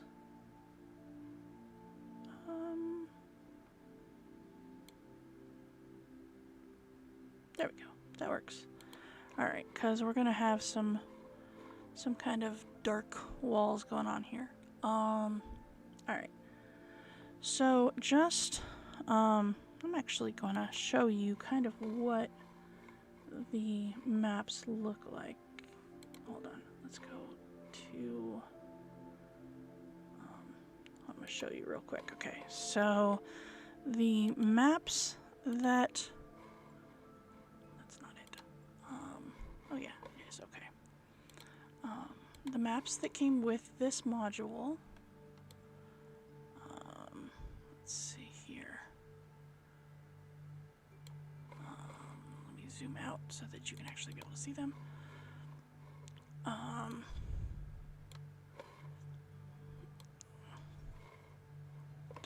where did the other one go? There it is. Okay. So, let's see. hold on, I've got too many tabs open. Alright. Where did the other one go? There it is. Okay.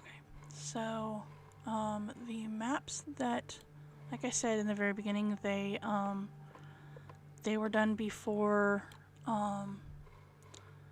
online gaming was such a thing. So it wasn't really a made for digital gaming. So that is what the map actually looks like, that we will be recreating, that one as well as this one. So yeah, that kind of gives you an idea of what it's going to look like. So that is what we are going to be working on. Alright, in Dungeon Painter Studios. Okay. And alright. So with that we're going to make, let's see here. This is, alright, it says that it is 5 across. So we'll do 1, 2, 3, 4, 5. And then 1, 2, 3, 4, 5, 6, 7, 8, 9, 10, 11, 12, 13, 14, 15, 17, 18, 19 down. Okay. Yeah, I ended up making a literally ginormous map using this program when I did the module that was from Red Nose Day, and it was really cool. Like, it was huge though, and it was super fun to learn, and it was kind of a learning curve for me to be able to kind of learn Dungeon Painter Studio and stuff, which was really awesome. Alright, and we're gonna, let's see here, we're gonna do just some kind of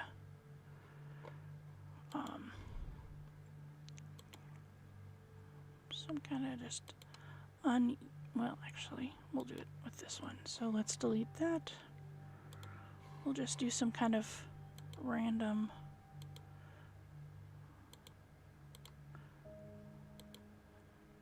and I can actually, you know what, no, let's not do that. Let's change that idea and get rid of the stick to grid and do it ourselves here.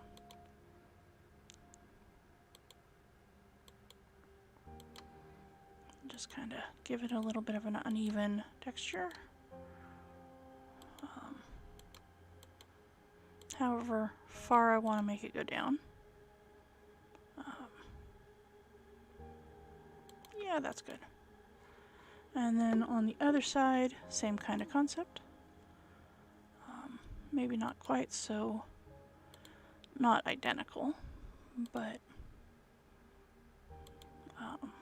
just kind of make a little, however I want to work it. That's not an even thing, so, alright. Okay, so then let's get some flooring here. Dungeon rooms, let's see, let's go back and look at the description of the entrance to the thing here, because this is the so the entrance hall is 10 feet wide, 90 feet long, running south to north. Stone hall reeks of copper and rot. Okay, so it's a stone hall, so we definitely don't want tile. Let's see here. Let's go caverns and mines. Yeah, let's see what we got here. So we're gonna kind of draw our lines along where we drew these, and kind of go from there.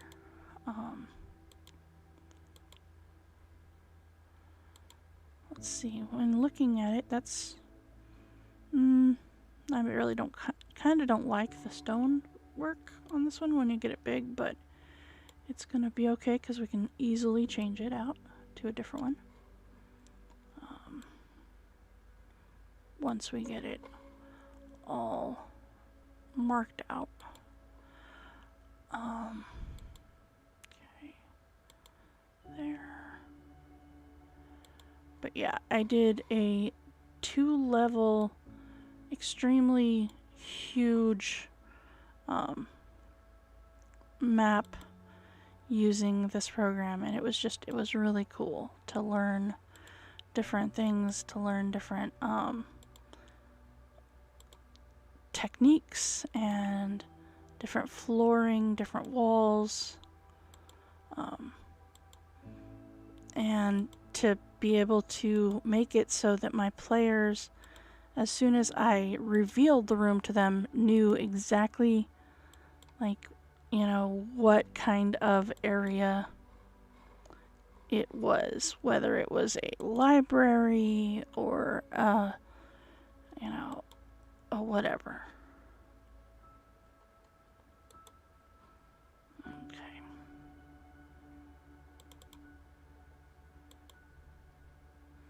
Oh, hold on. I missed a spot, so it's not wanting to connect. All right.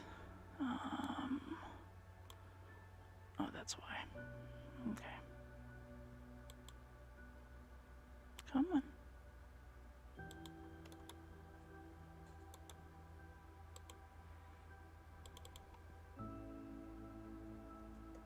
There we go. Alright, so I don't really like that flooring. Let's edit that. This might be too realistic floors. Yeah, that's kind of too realistic here. Alright.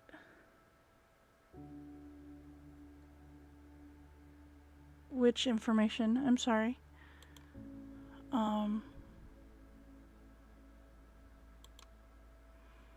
Oh, see, like they've got these where you can make the old school looking maps and stuff too, which is awesome. Oh, yeah, so that's the advantage to using modules. That is the super advantage to using modules, because that information, for the most part, is already available to you. Okay, so that's more dirt. That's not what I'm looking for. Let's go builder. Nope. Caves. It's kind of a cool cave floor. It's not really stone though. That's yeah, that's not really stone. That's dungeon decor.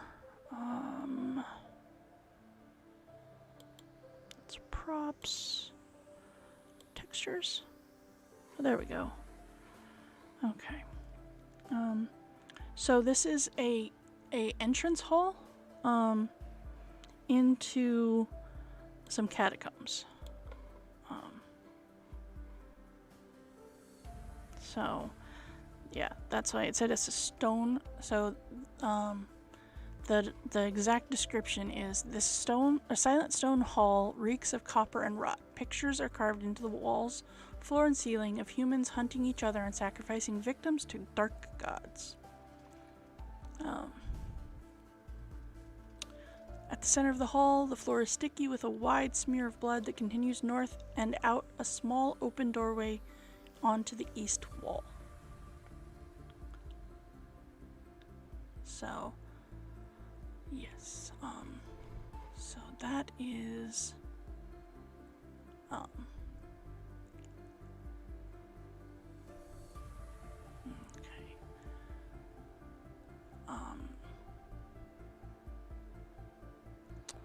And the bottom part of this map is the entrance to the catacombs. Is a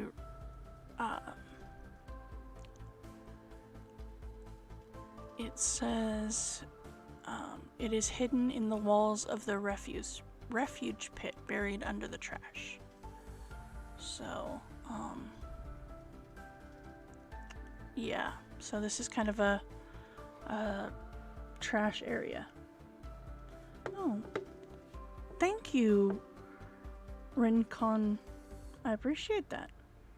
I can half stretch because my other arm has been claimed by a kitty as a kitty pillow. So I will half stretch, and I will stretch the other half when I get my arm back. We have come to the agreement that at least I can keep. He's got the forearm part of my arm, and I can still use my hand, which is great, and sometimes not even allowed.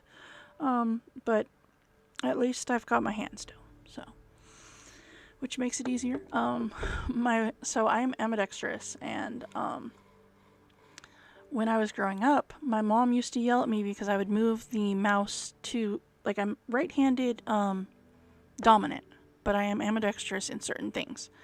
And my mom would yell at me because I would move the mouse to the other side of the computer. I would move it to the left side and use it with my left hand.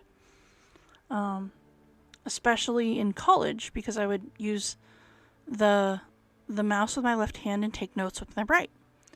So my wife gave me a bad time because I got a brand new mouse from my laptop, and I have a mouse already, but I got a new one that uses the roller ball instead of just the regular mouse. And now I have a mouse on either side of my laptop. And she's like, I thought when I got the new one that she would get my old one, which she does when she plays games, but otherwise, for the most part, it sits on my desk on the opposite side. Then she saw why I have two mice when one of the cats decides to come up and sit with me, and I lose an arm to a cat. So, yes. All right. So we're looking for stone floor here. And actually, we might edit this, and actually, let's see, let's remove this point. Let's actually make it so that this bottom part and the top part are different flooring, because I think that will make a difference. So let's remove this part. Since the first part is supposed to be a refuge heap, let's do that part, this dark brown. I think that will work really well.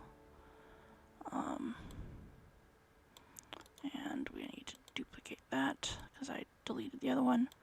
So if we leave that to be like the refugee area, that kind of looks like that would fit. Alright, so then we need to find a stone floor for the hallway. What about, that's kind of cool. Alright, let's see how that's going to work. Let's zoom out a little bit since I'm doing the hallway. Alright, so we start here. There. There. There. This is actually looking like it might be a good idea. You know what? Actually, hold on. Let's put the grid back on since this part is all squared off.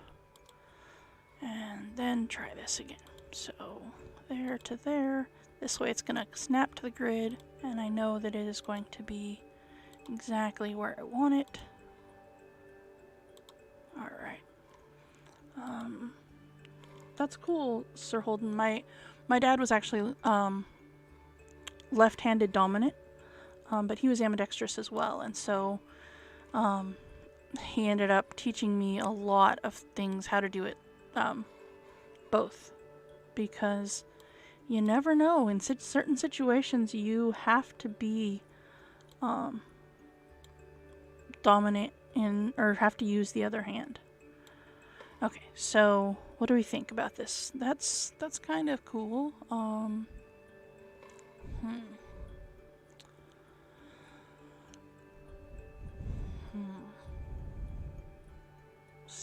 That's a stone floor. I kind of like that.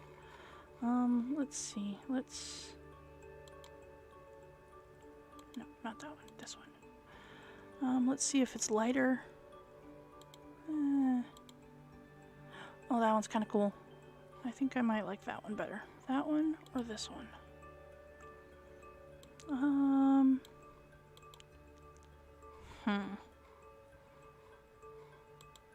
I think I might actually settle with that one. That one's pretty cool. Okay, so we're gonna leave it at that.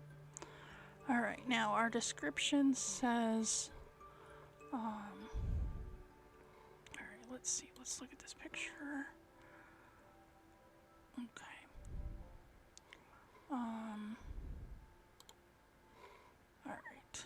So it says in the center of the hall, the floor is sticky with a wide smear of blood that continues north and out a small open doorway to the east wall. So this entrance hall is running south to north. So that means they are coming from down here in the brown area and headed up and out. Okay, so that means that we have, oops. All right, so, all right, Andy, you have a wonderful evening. I hope that you sleep well. I look forward to catching you after my game tomorrow night and see what kind of other things that I can tell that you have added to make your life easier. I hope that the map stuff you learned today will help you with that. And yeah, I hope that my goal for you is to help make your life a whole lot easier, because from what I've seen of you DMing already, I think with that little bit of help getting your life easier, this is going to be one hell of a ride for you. So I appreciate you, and I'm glad that all those nights of staying up late learning stuff about Roll20 has come into helping other people. So you sleep well, Andy. Alright, so I need to go find some splatters of blood and stuff. So let's see here. That should be in blood and bodies. Alright. Okay. So we want to do it halfway. Alright. Okay, so that's about half. Yep. Alright, let's see. Let's zoom in and see what that looks like. That's pretty good. We'll kind of throw... Alright. Is this going to be too much? I think that's going to be too much. Let's see. Let's go... Let's actually not stick to the grid with this one, now that it's just smears. Yeah, that works. So there's no way that they can get out of it. Let's see here. I mean, or do we want to get it? I don't know. Let's remove that and see. Let's go. Nope, it goes the other way. Trying to remember which way. Yeah, that works better. And then that's a little too big. That's a little too big. Now we're getting a little too gory here.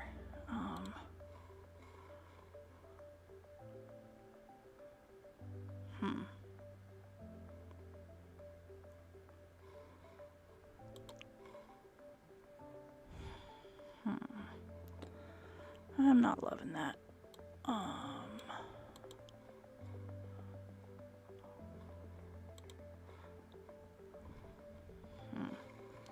Okay. We may go back to what we first decided. I don't know. I'm loving that this is bright.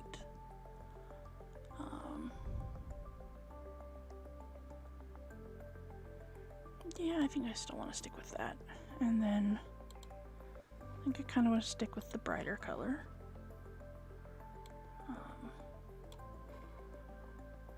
And then, oops, log scale. Alright, and then we just kind of continue down the hallway.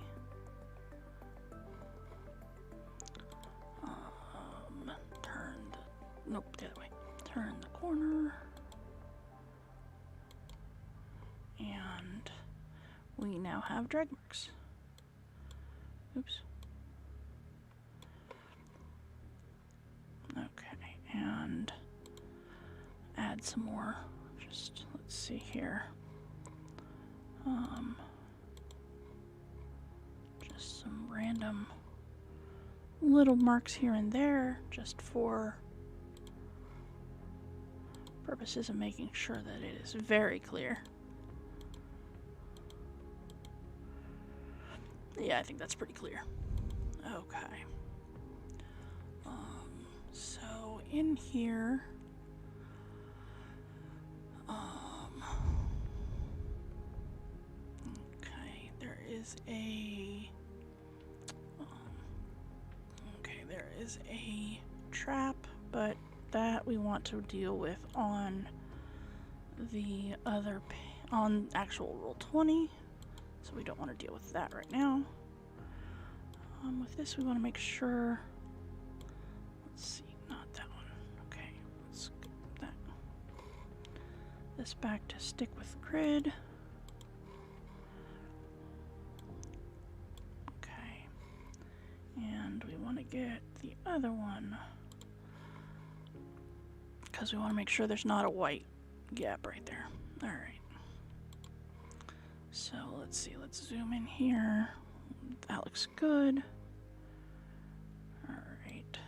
That looks really good. I like that flooring on there. Okay.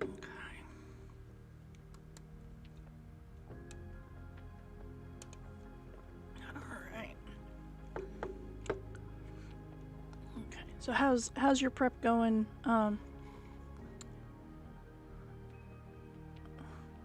Sir Holden, how's your prep going? Alright. Let's see here. It's got some like rocks and stuff in there, so let's do some rocks and stuff. Let's see. Let's do...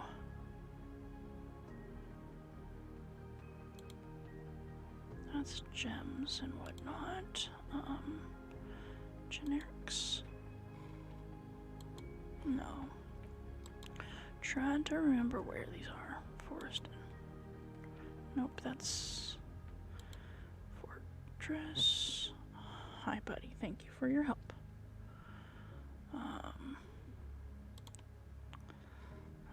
I think that's more greenery and stuff.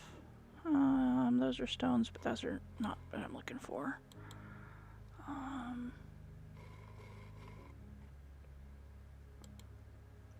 Okay, so alright, and just as a reminder,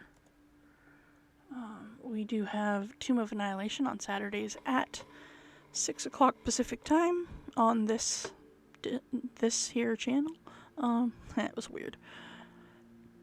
Alright, let's see here. Cliffs, ice chunks, ice spikes. Paths, ridges, rocks. There it is. Oh, this is not.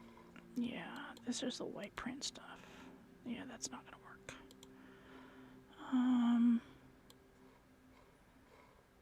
Yeah, that's not what I'm looking for.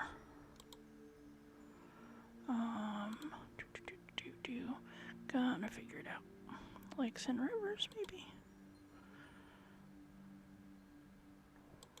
Rocks? No, those are water rocks. That's not gonna work.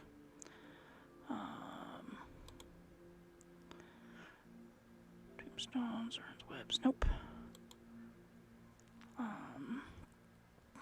Forest and wilderness. There we go.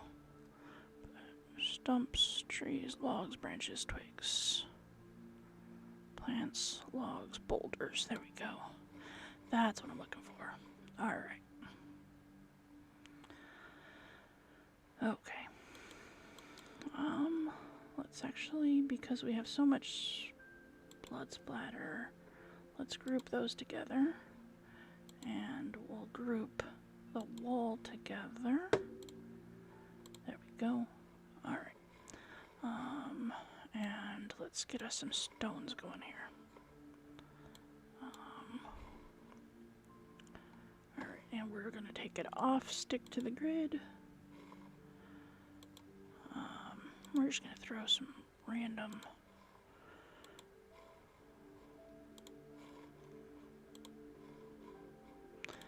choose some random rocks and whatnot, just so that it kind of has the appearance of not, actually, you know what, hold on.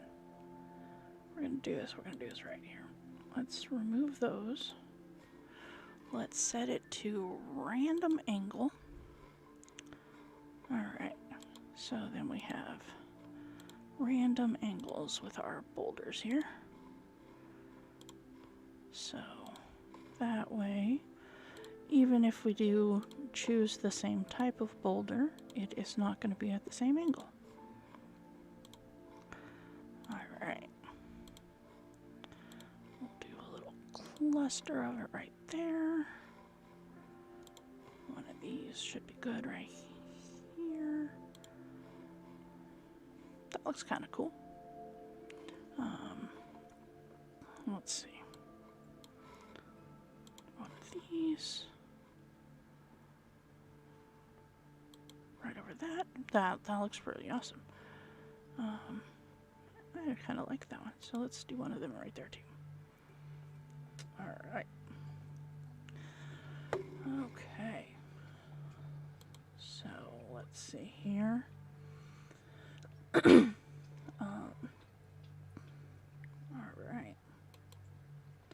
So, if you are joining me tonight and you have any questions about D&D, about Dungeon Painter Studios, about Roll20, about Adventure League, just feel free to jump on in and give me a question, and I will try my best to answer that question to the best of my ability. Alright, I think that looks really cool. You know what, let's actually throw one over here in the corner. Alright, so that's kind of cool looking. Okay. So I think that should do it for this map. Okay, so what I want to do, because I want to make sure that it is going to cooperate with Roll20, is I want to go ahead and I'm going to go to caves, and I'm going to go to the black, and I'm going to make sure I have stick to grid, and zoom out just a little bit here. I am going to click here, and I'm going to give it a little bit of a background behind the actual map that I want to have. That way, when I bring it into Roll20, it will cooperate and not cut off my map. It has been known to do that if you do not give it a little bit of a border. So this is the easy way to do that. At least for me, it's the easiest way to do it. Okay. So this is 2 over on this side. And then, alright, so that's 2 there. And then,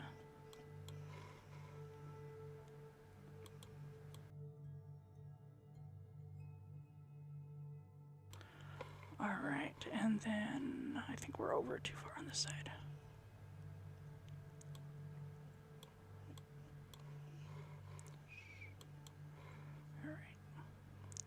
Let's see here. Let's zoom out just a little bit more. Oh, that's why. Okay. Gonna take this and we're gonna go all the way to the top here. That will highlight everything. And let's see here. Let's get, okay. Alright. Alright. And then we're going to move this down just a little bit. There we go. Alright. And then now if I go back to edit, I should be able to pick up the edge there and be able to move it. It was too close to the top and I just couldn't move it over. Alright. So that's 1, 2, there. Alright. Okay, so that works. Alright, and then we're going to save this.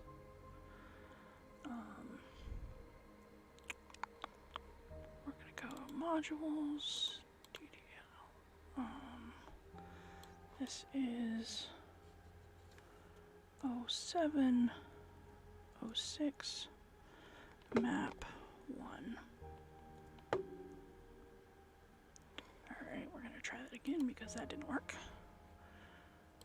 Alright.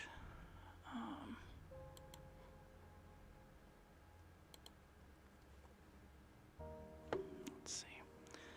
DDAL 07-06. Map 1. Alright. And alright. Alright, we're gonna take a quick break and be right back.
Alright, and I am back.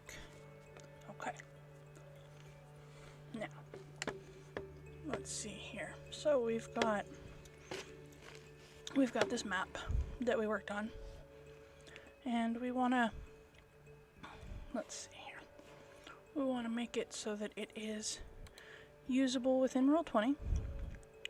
So we don't need coordinates. We definitely don't want the grid to show. We want a transparent background, which is going to be a black background because that's just the way it's going to work. Alright. Okay.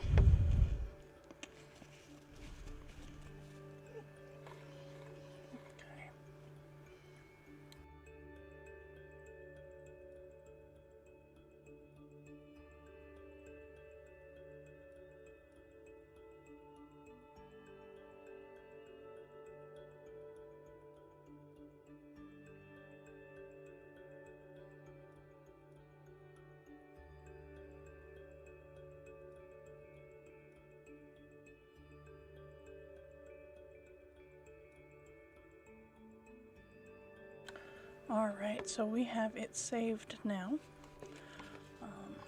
Let's see here.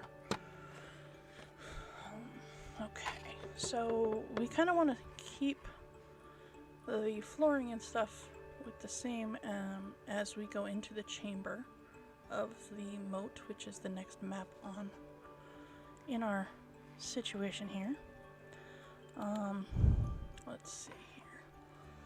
Let's figure out. Okay. So it says. Alright.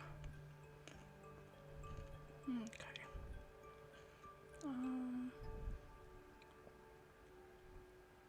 Okay. Let's see here.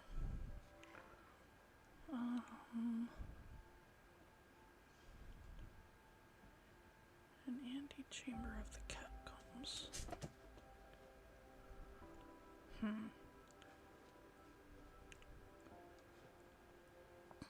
Okay. Hold on one second, guys.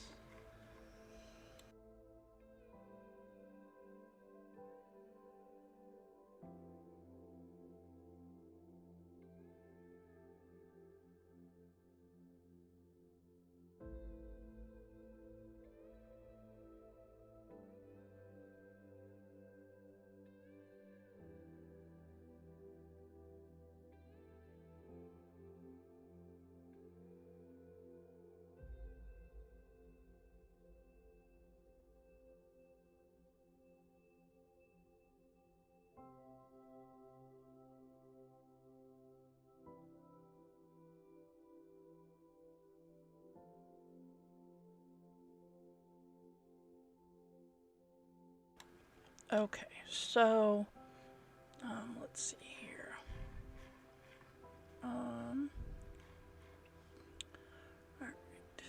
So it has this. Okay. Don't think that their description here means. Nope, it does not.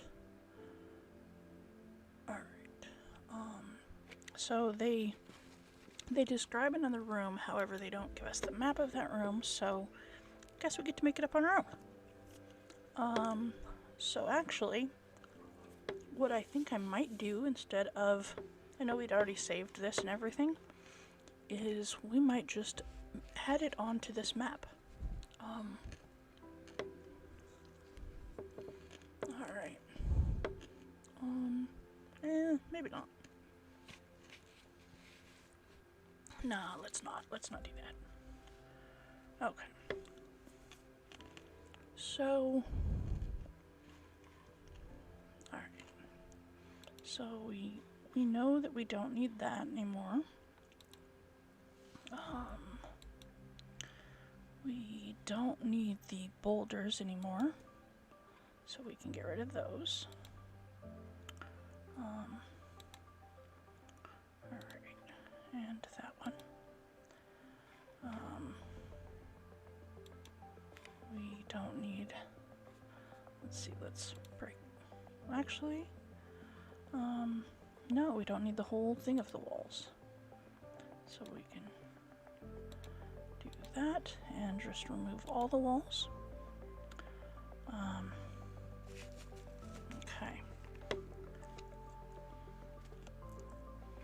And actually, for right now, let's go ahead and remove that as well. Okay.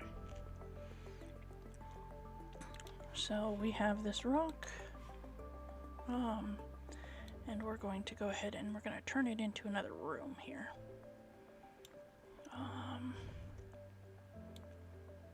Okay. Let's get that.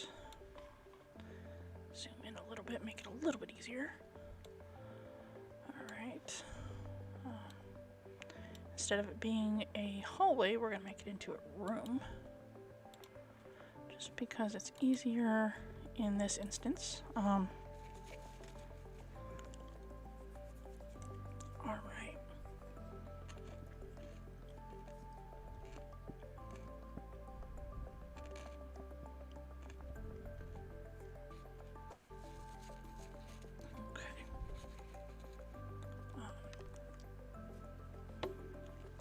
So we have the blood spatter that was from the other room. So we're going to get rid of the main one because that was clearly where it originated at. And we're going to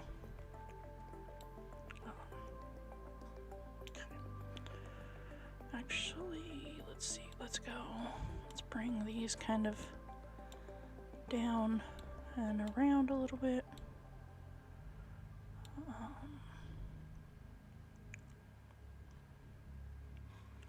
Let's see, you know what, let's remove that.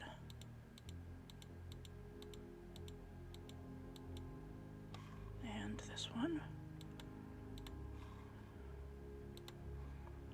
And we're going to edit this. Okay, and that will give us some more of those. Not stick to grid. And not at a random angle. We want it to be this angle. We're just gonna have it.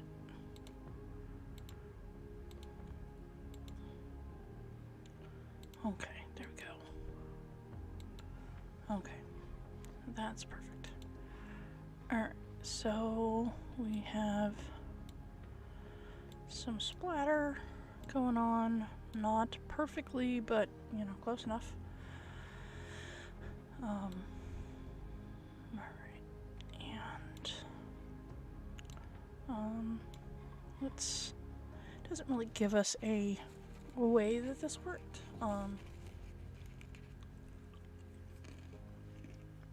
This is supposed to be kind of an antechamber.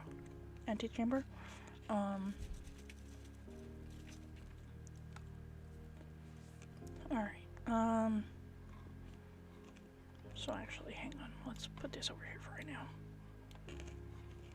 Actually, you know what? Put you back.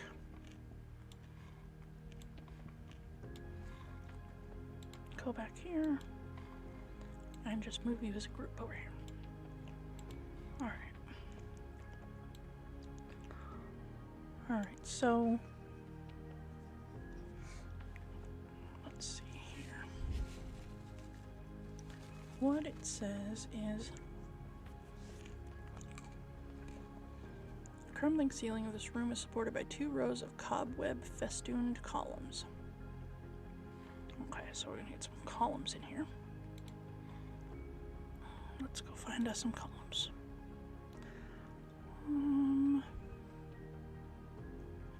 Let's see. Let's go over here to see if there's any columns that I want to use in this stuff. Those are more rooms.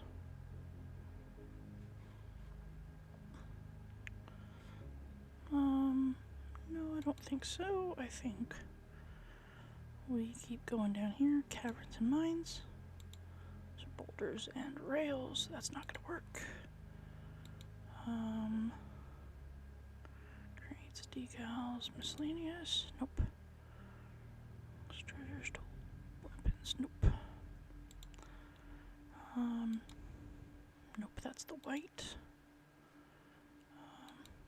Nope, that's definitely white. That's actual tiles to make your own dungeon really easy. That would have been easy. Should have done that. That would have been simple. Oops. That's alright. Because we didn't need to do that. We're going to make it ourselves. Alright. Builder's back. Fireplaces, pillars. There we go. Let's see here.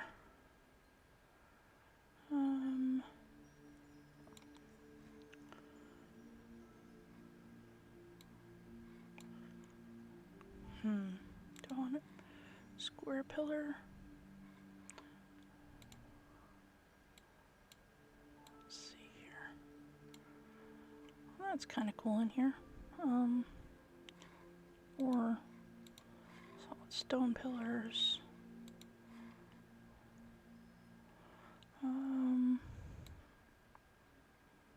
Oh, here we go. These are kind of cool looking. It's kind of got some wood showing to it. Let's keep going. Wood pillars. Oh, here we go. Square pillars. Okay, those will work. Those are just a little too big though. Let's go back there. Alright, so 2 rows of cobweb festooned columns. So, and actually this is an antechamber, so it doesn't even have to be this big. So let's do 1, oh wait, hold on, remove that. Stick to grid. 1, 2, 3, 4. Let's do that. Let's do 1, 2, 3, 4, 5, 6, 7, 8, 9, 10. Okay, so let's do that. That works. Okay, and all right. Okay, so then we have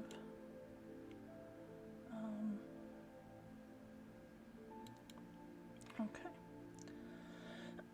All right, so then we have, so it says with spider webs. So let's see here. There is an effects pack. Let's see if there's spider webs. I think so. Water, terrain, overlays, symbols, swamp, stones, stained glass. That's cool. Scorch, rocky, mossy, clusters, overlays.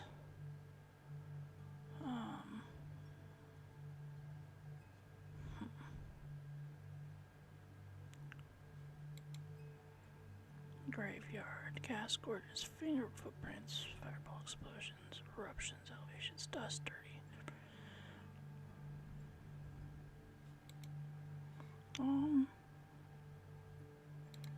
That would kind of work, I think.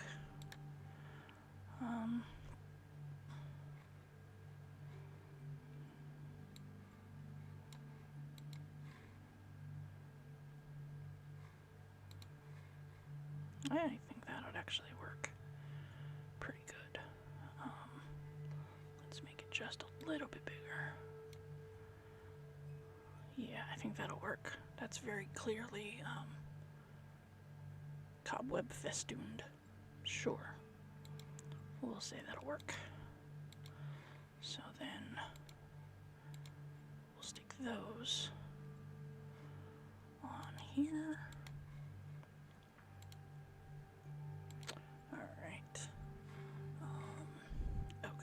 And then there is a, oops, lost my place. Alright, there is a dais in the center.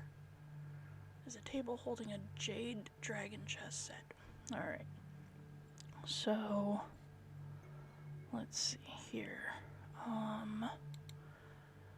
You know what, let's do a search. Let's do dais.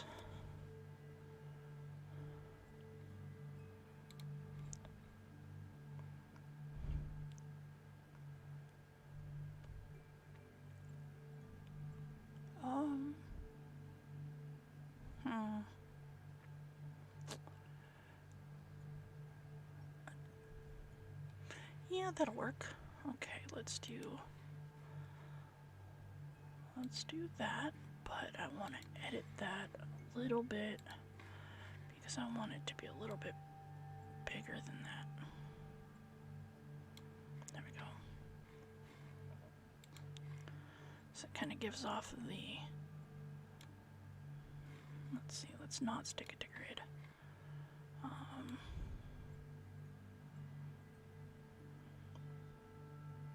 Yeah, that'll work. Okay. Okay. And so that kind of gives it the, in the center there is a table. Okay. So then we go back over here. Let's see. Let's go to, there's probably a super cool table in here somewhere.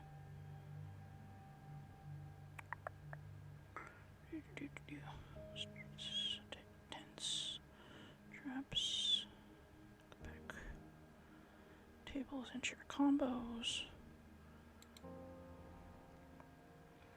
No, I just want regular tables.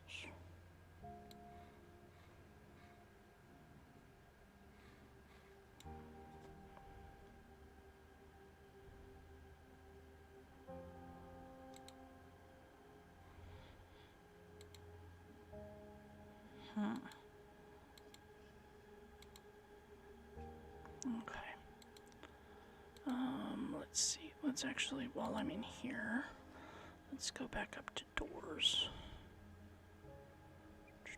Doors. Let's see here. Okay. Because we need to have a door in here.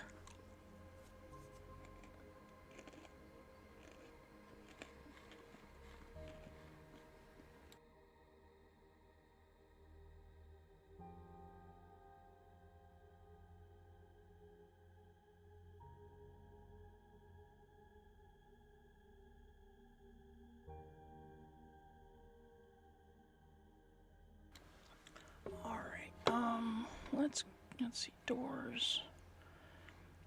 I'm gonna put a door in the back there. Let's see, what kind of door do we want to have here? Oh, I gotta get walls. I forgot to do walls. Let's do walls first.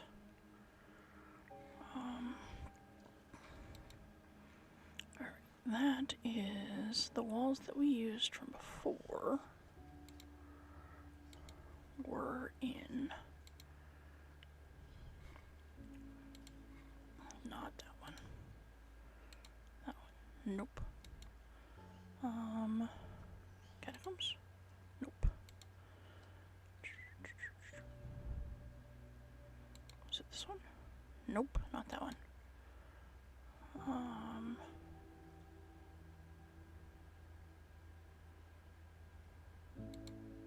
It was that one. Alright.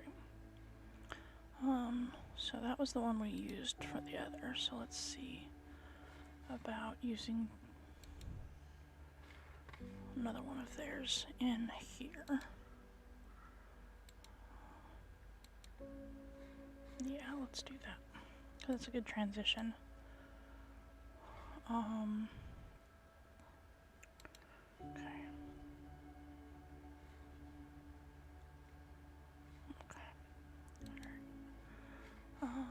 Get rid of that. So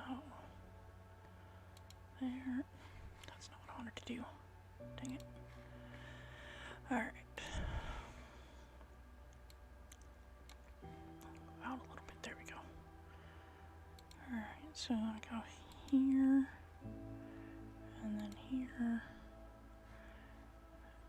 there, there, and we're gonna go ahead and overlap the wall to that, and then we're gonna go find some doors. Alright. Let's see here.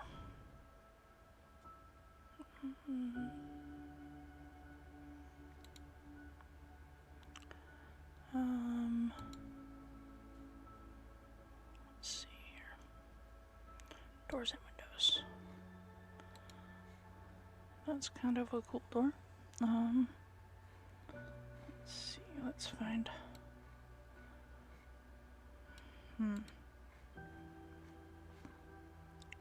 That's kind of a cool door, but it's not exactly what I had in mind.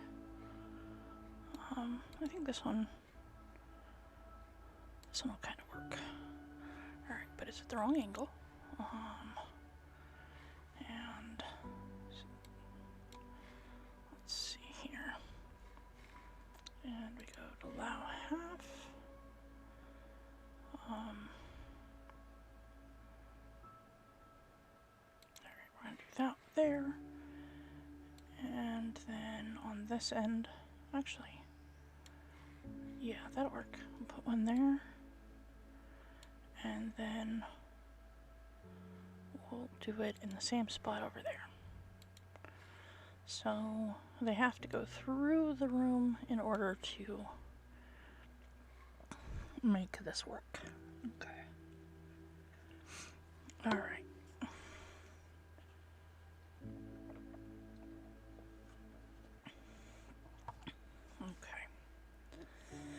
Okay. And we can still do that and have it coming from the doorway and then going to the other doorway, since that is where it is supposed to be headed.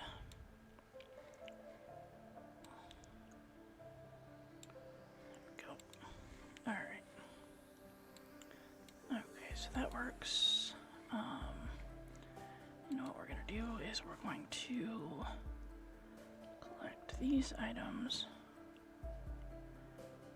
to put them all together in a group because we want those all to be together.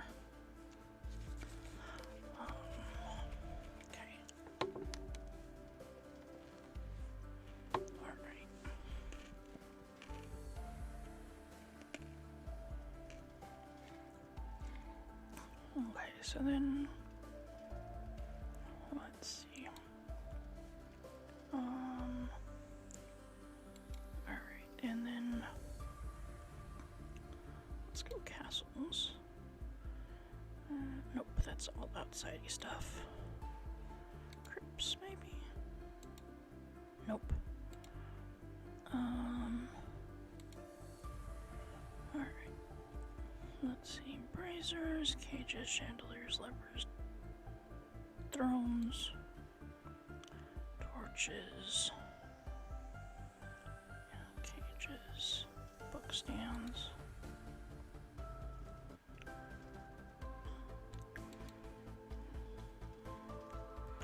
I mean, technically I could use a bench to make it be a table. That would kind of work.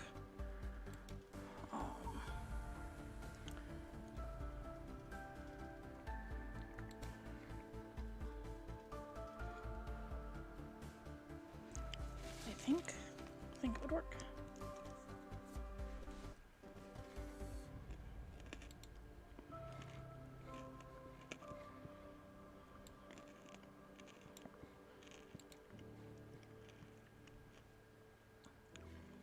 Okay, how about this?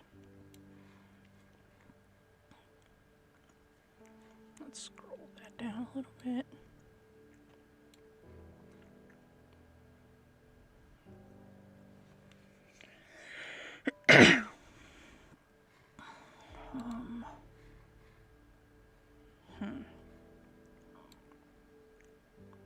Here we go. That works. But I think because of the way that this is setting, I want to set it like that. Alright, and then we need some interior props.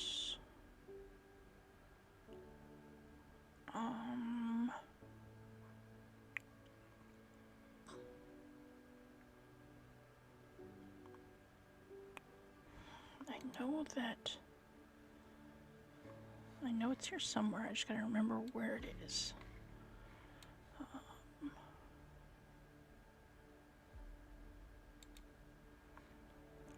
No, I don't think it's candles. Is it table clutter?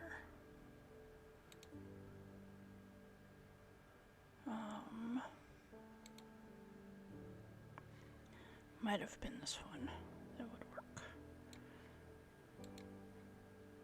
Yeah, I think this will work. Alright. So I need to not have it that way. Okay. Do I want to have him like that? So these are square, and those are more rounded. I think the more rounded.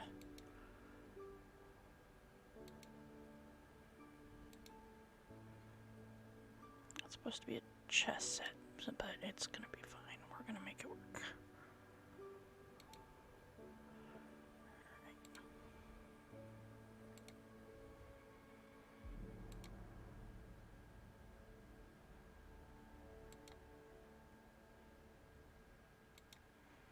It's not exact, but it's close enough. It'll get the idea across.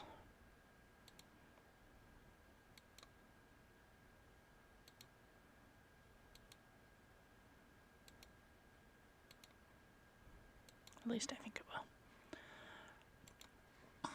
Alright, I wish I could zoom in a little bit more, but I can't.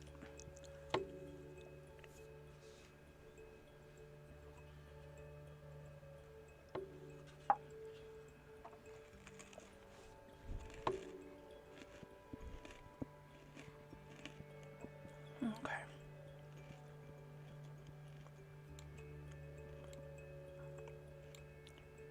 So this is when it's easier sometimes to have it stick to grid. But that's alright. It's gonna be fine. Because when you zoom out,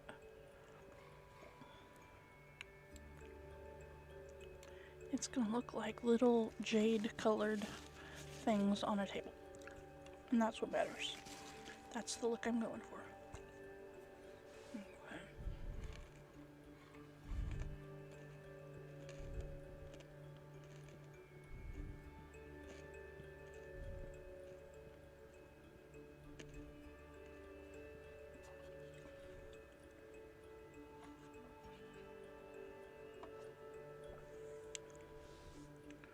All right.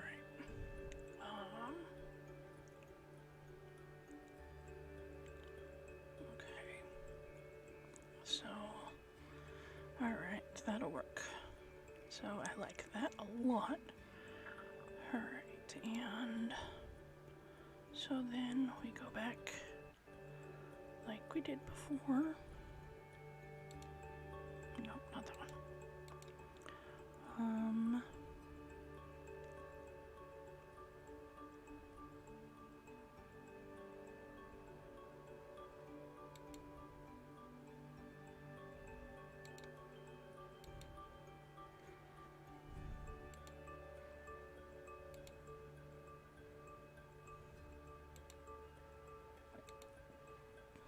And we get the black. You know what, actually? Yeah, we're gonna do this, and then we're gonna actually change the color of the walls, because I don't want it to be black as well. It'll be really hard to tell. Alright, I'm gonna take this to the very bottom.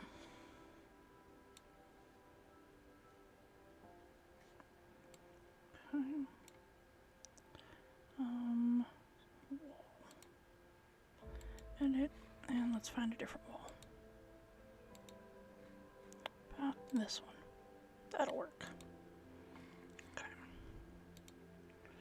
Yep, that'll work. That looks better. Okay.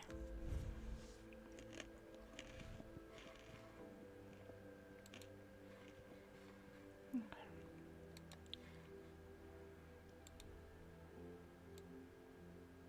There you go. Alright, and let's see here. Okay.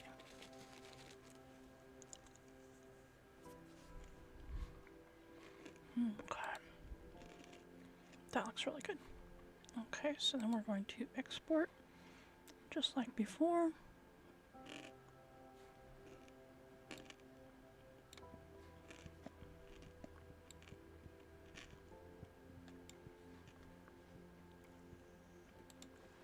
Okay.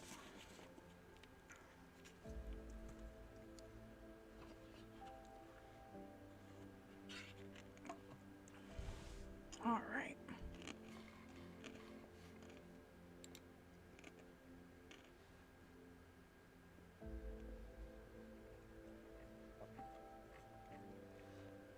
Okay. Alright, map 2.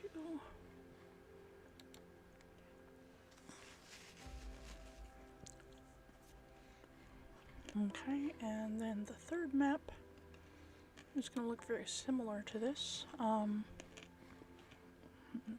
so we know there is no altar, there is no candles. So we're going to delete those.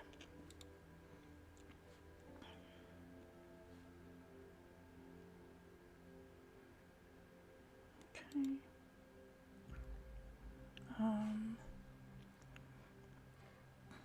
Okay, we're gonna remove that. We like the pillars.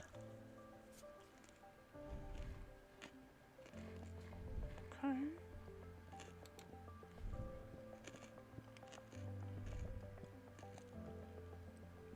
Okay.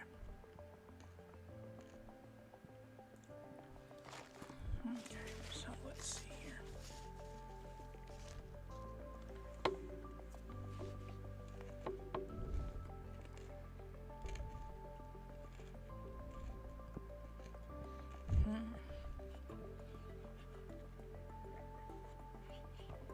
Okay. So let's see. Alright. We're going to move this out of the way. Just kind of off out of the way for right now.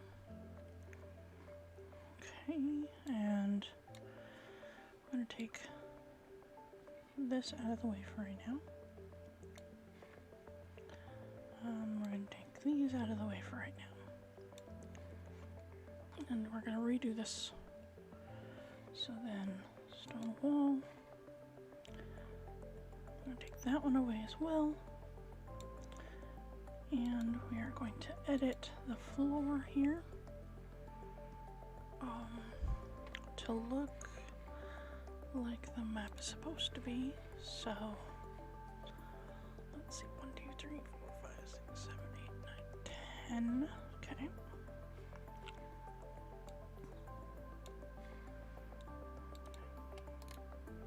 So we're going to duplicate this point, and this one comes to there. 1, 2, 3, 4. Okay.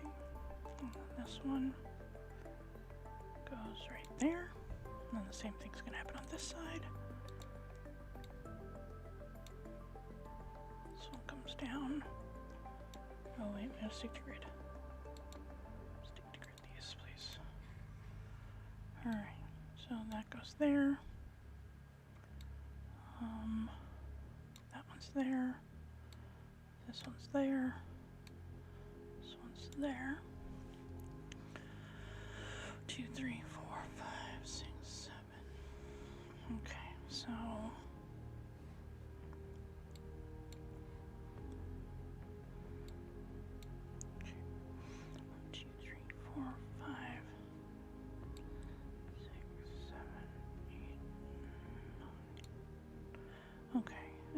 that should be there, I think. Right? 1, 2, 3, 4, 5, 6, 7. Let's see here. Duplicate point. Alright. 1, 2, 3, 4, 5, 6, 7. And then duplicate.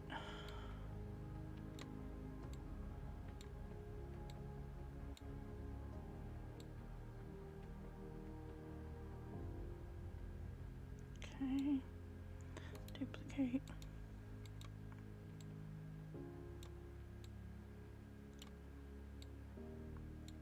Okay.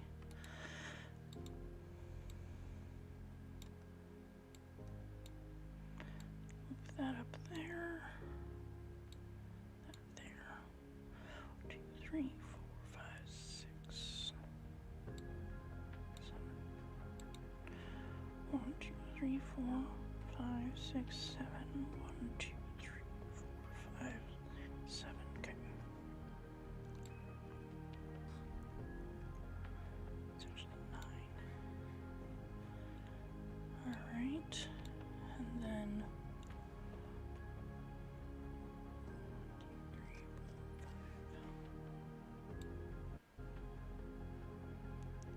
1, 2, 3, 4, 5. 2, 3, 4, 5. Put you there. Alright, so that is the flooring for this cave. Alright.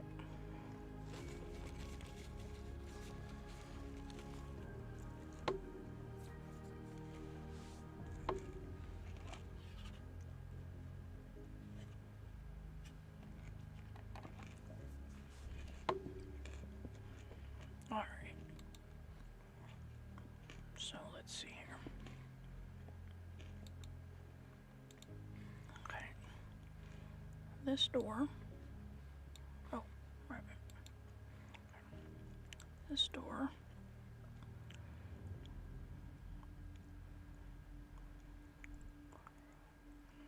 is gonna go right there.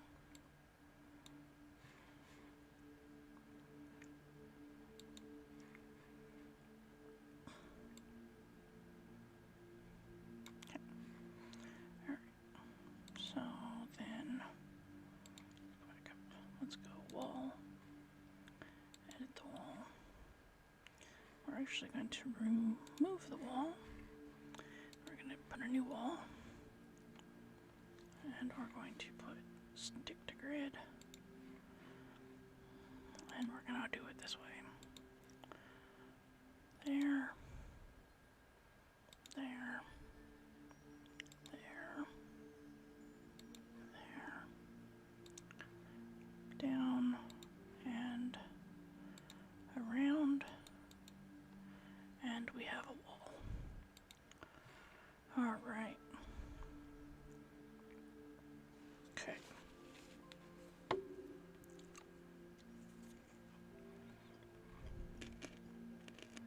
Okay.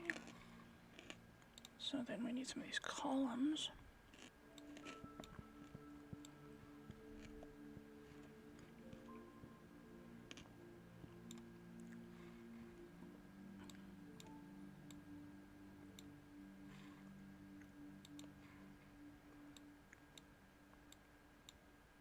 Why is it not?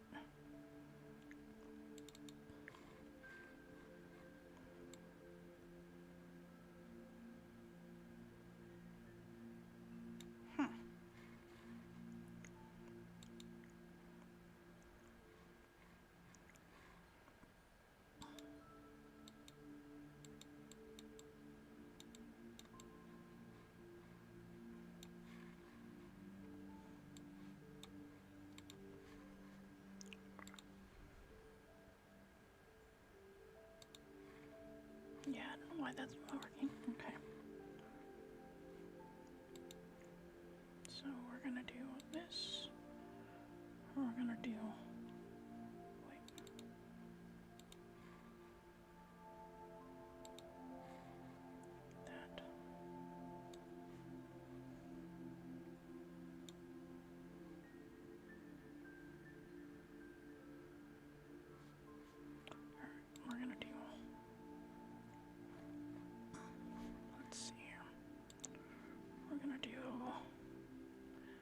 supposed to be right there. There.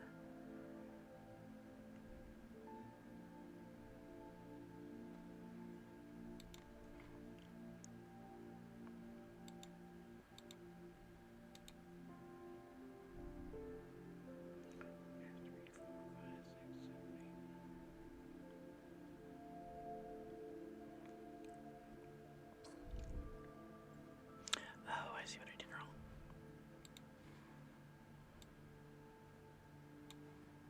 It's supposed to be there. This one's supposed to be there. This one's supposed to be there. Okay. Alright, and we're gonna edit.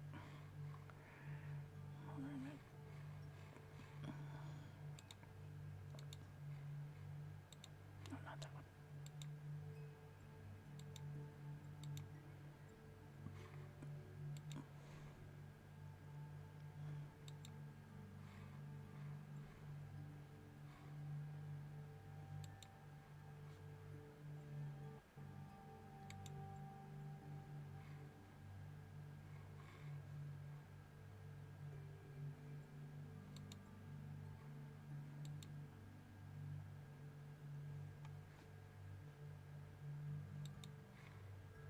Let's see. All right. Okay, let's zoom back in here.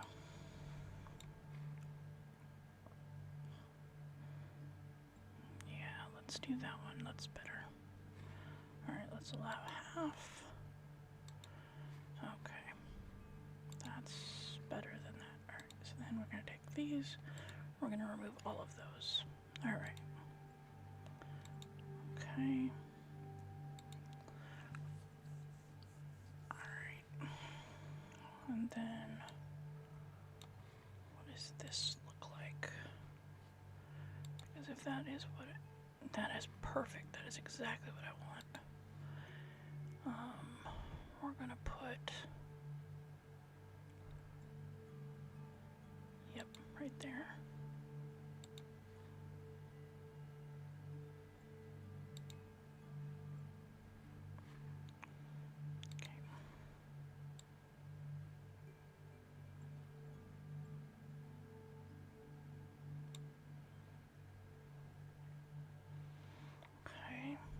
And then that's perfect. Okay. I'm gonna do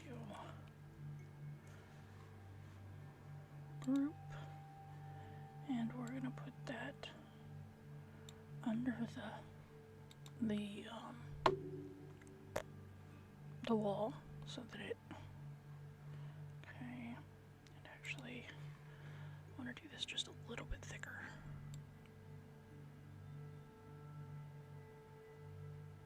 There we go. That way you can't see it behind it. Okay. So that's kind of cool. I like that. It's there, but you can't really tell it's there. And then I need to find some stairs. Let's see here.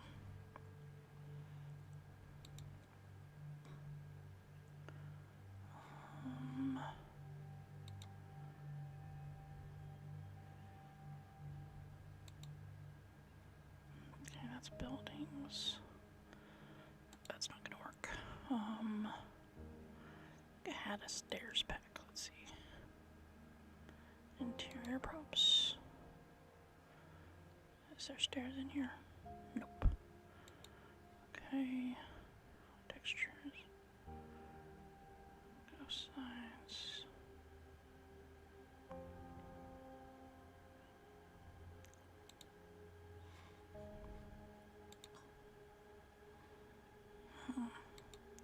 It's not exactly what I had in mind,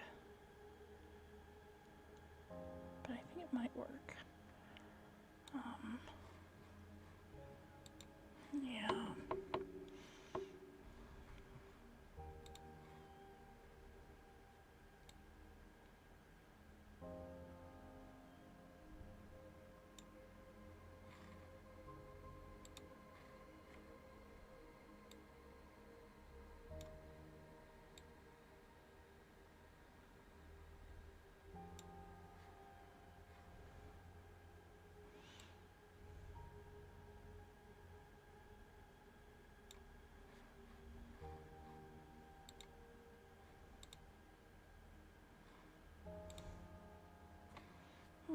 that'll work.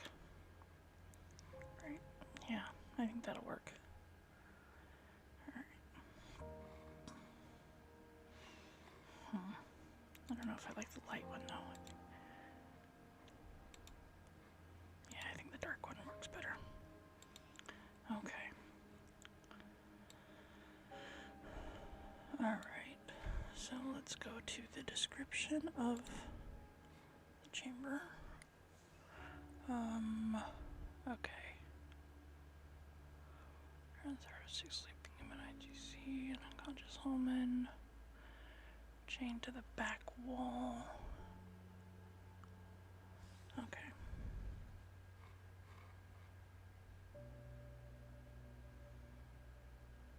Alright.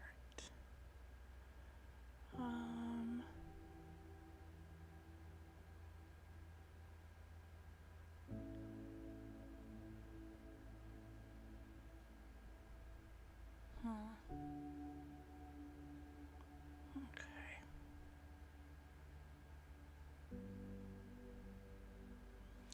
Alright. Then I think that actually does it. Alright.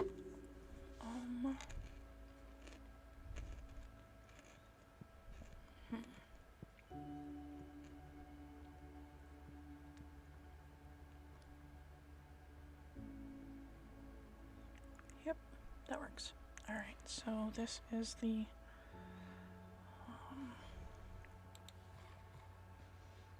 okay. We're going to do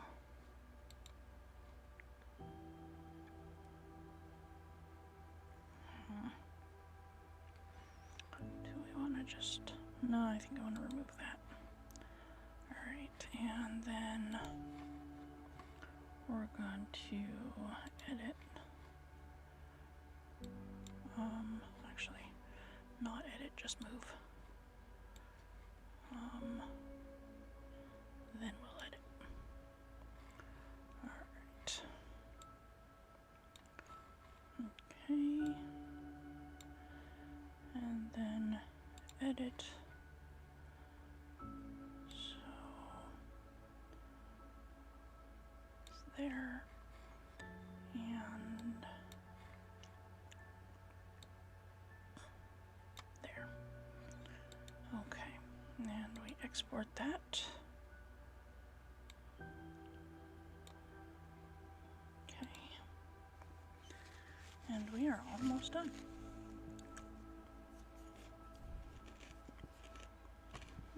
Okay, and this is map 3.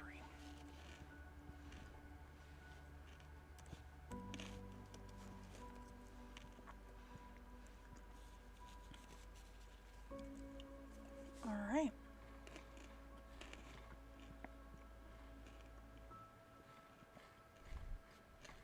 Okay.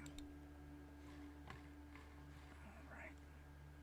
So then we will go back here. Okay. And create a new page, a couple new pages actually. Alright, we're gonna go to this one. And go here.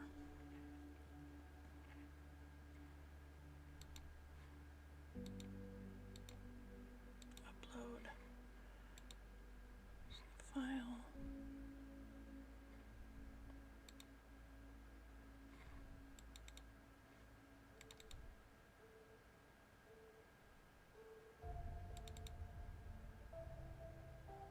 And hope this works.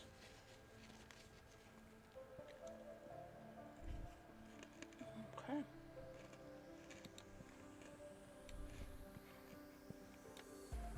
Alright, so this one says it is supposed to be 22 by 30. So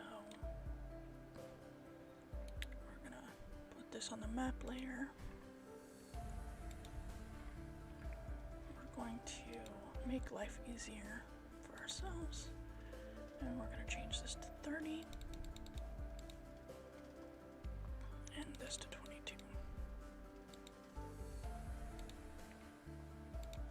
And then that should be all we have to do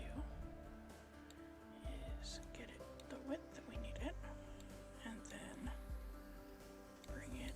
Oops. Hey, that was not what I wanted to do. That was cool looking though. Dear old 20, what are you doing?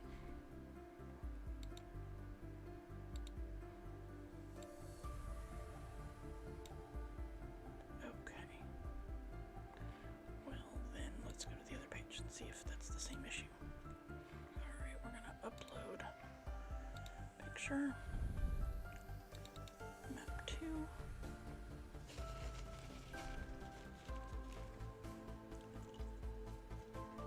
Okay, that one's done. And actually, let's go ahead and upload map 3 while we're at it.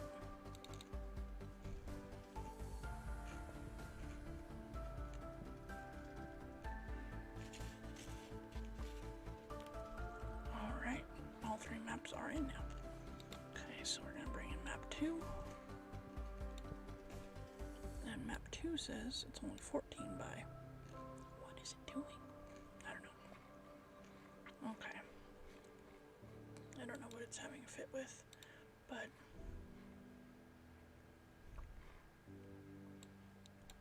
okay, and then map 3. Alright. I don't know. Let's see. Let's go back to token layer and see if it still does weird things. Nope, it still does weird things. Alright. Well, then we will be right back.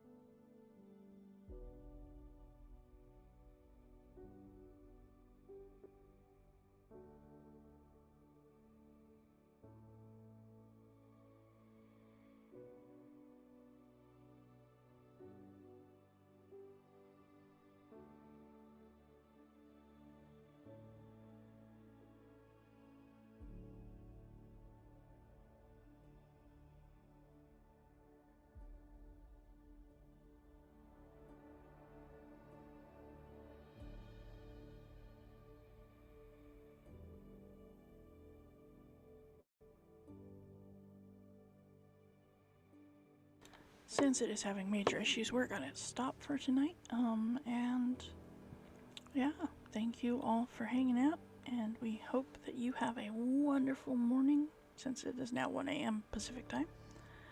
And have a good night if you're not. Thanks. Bye.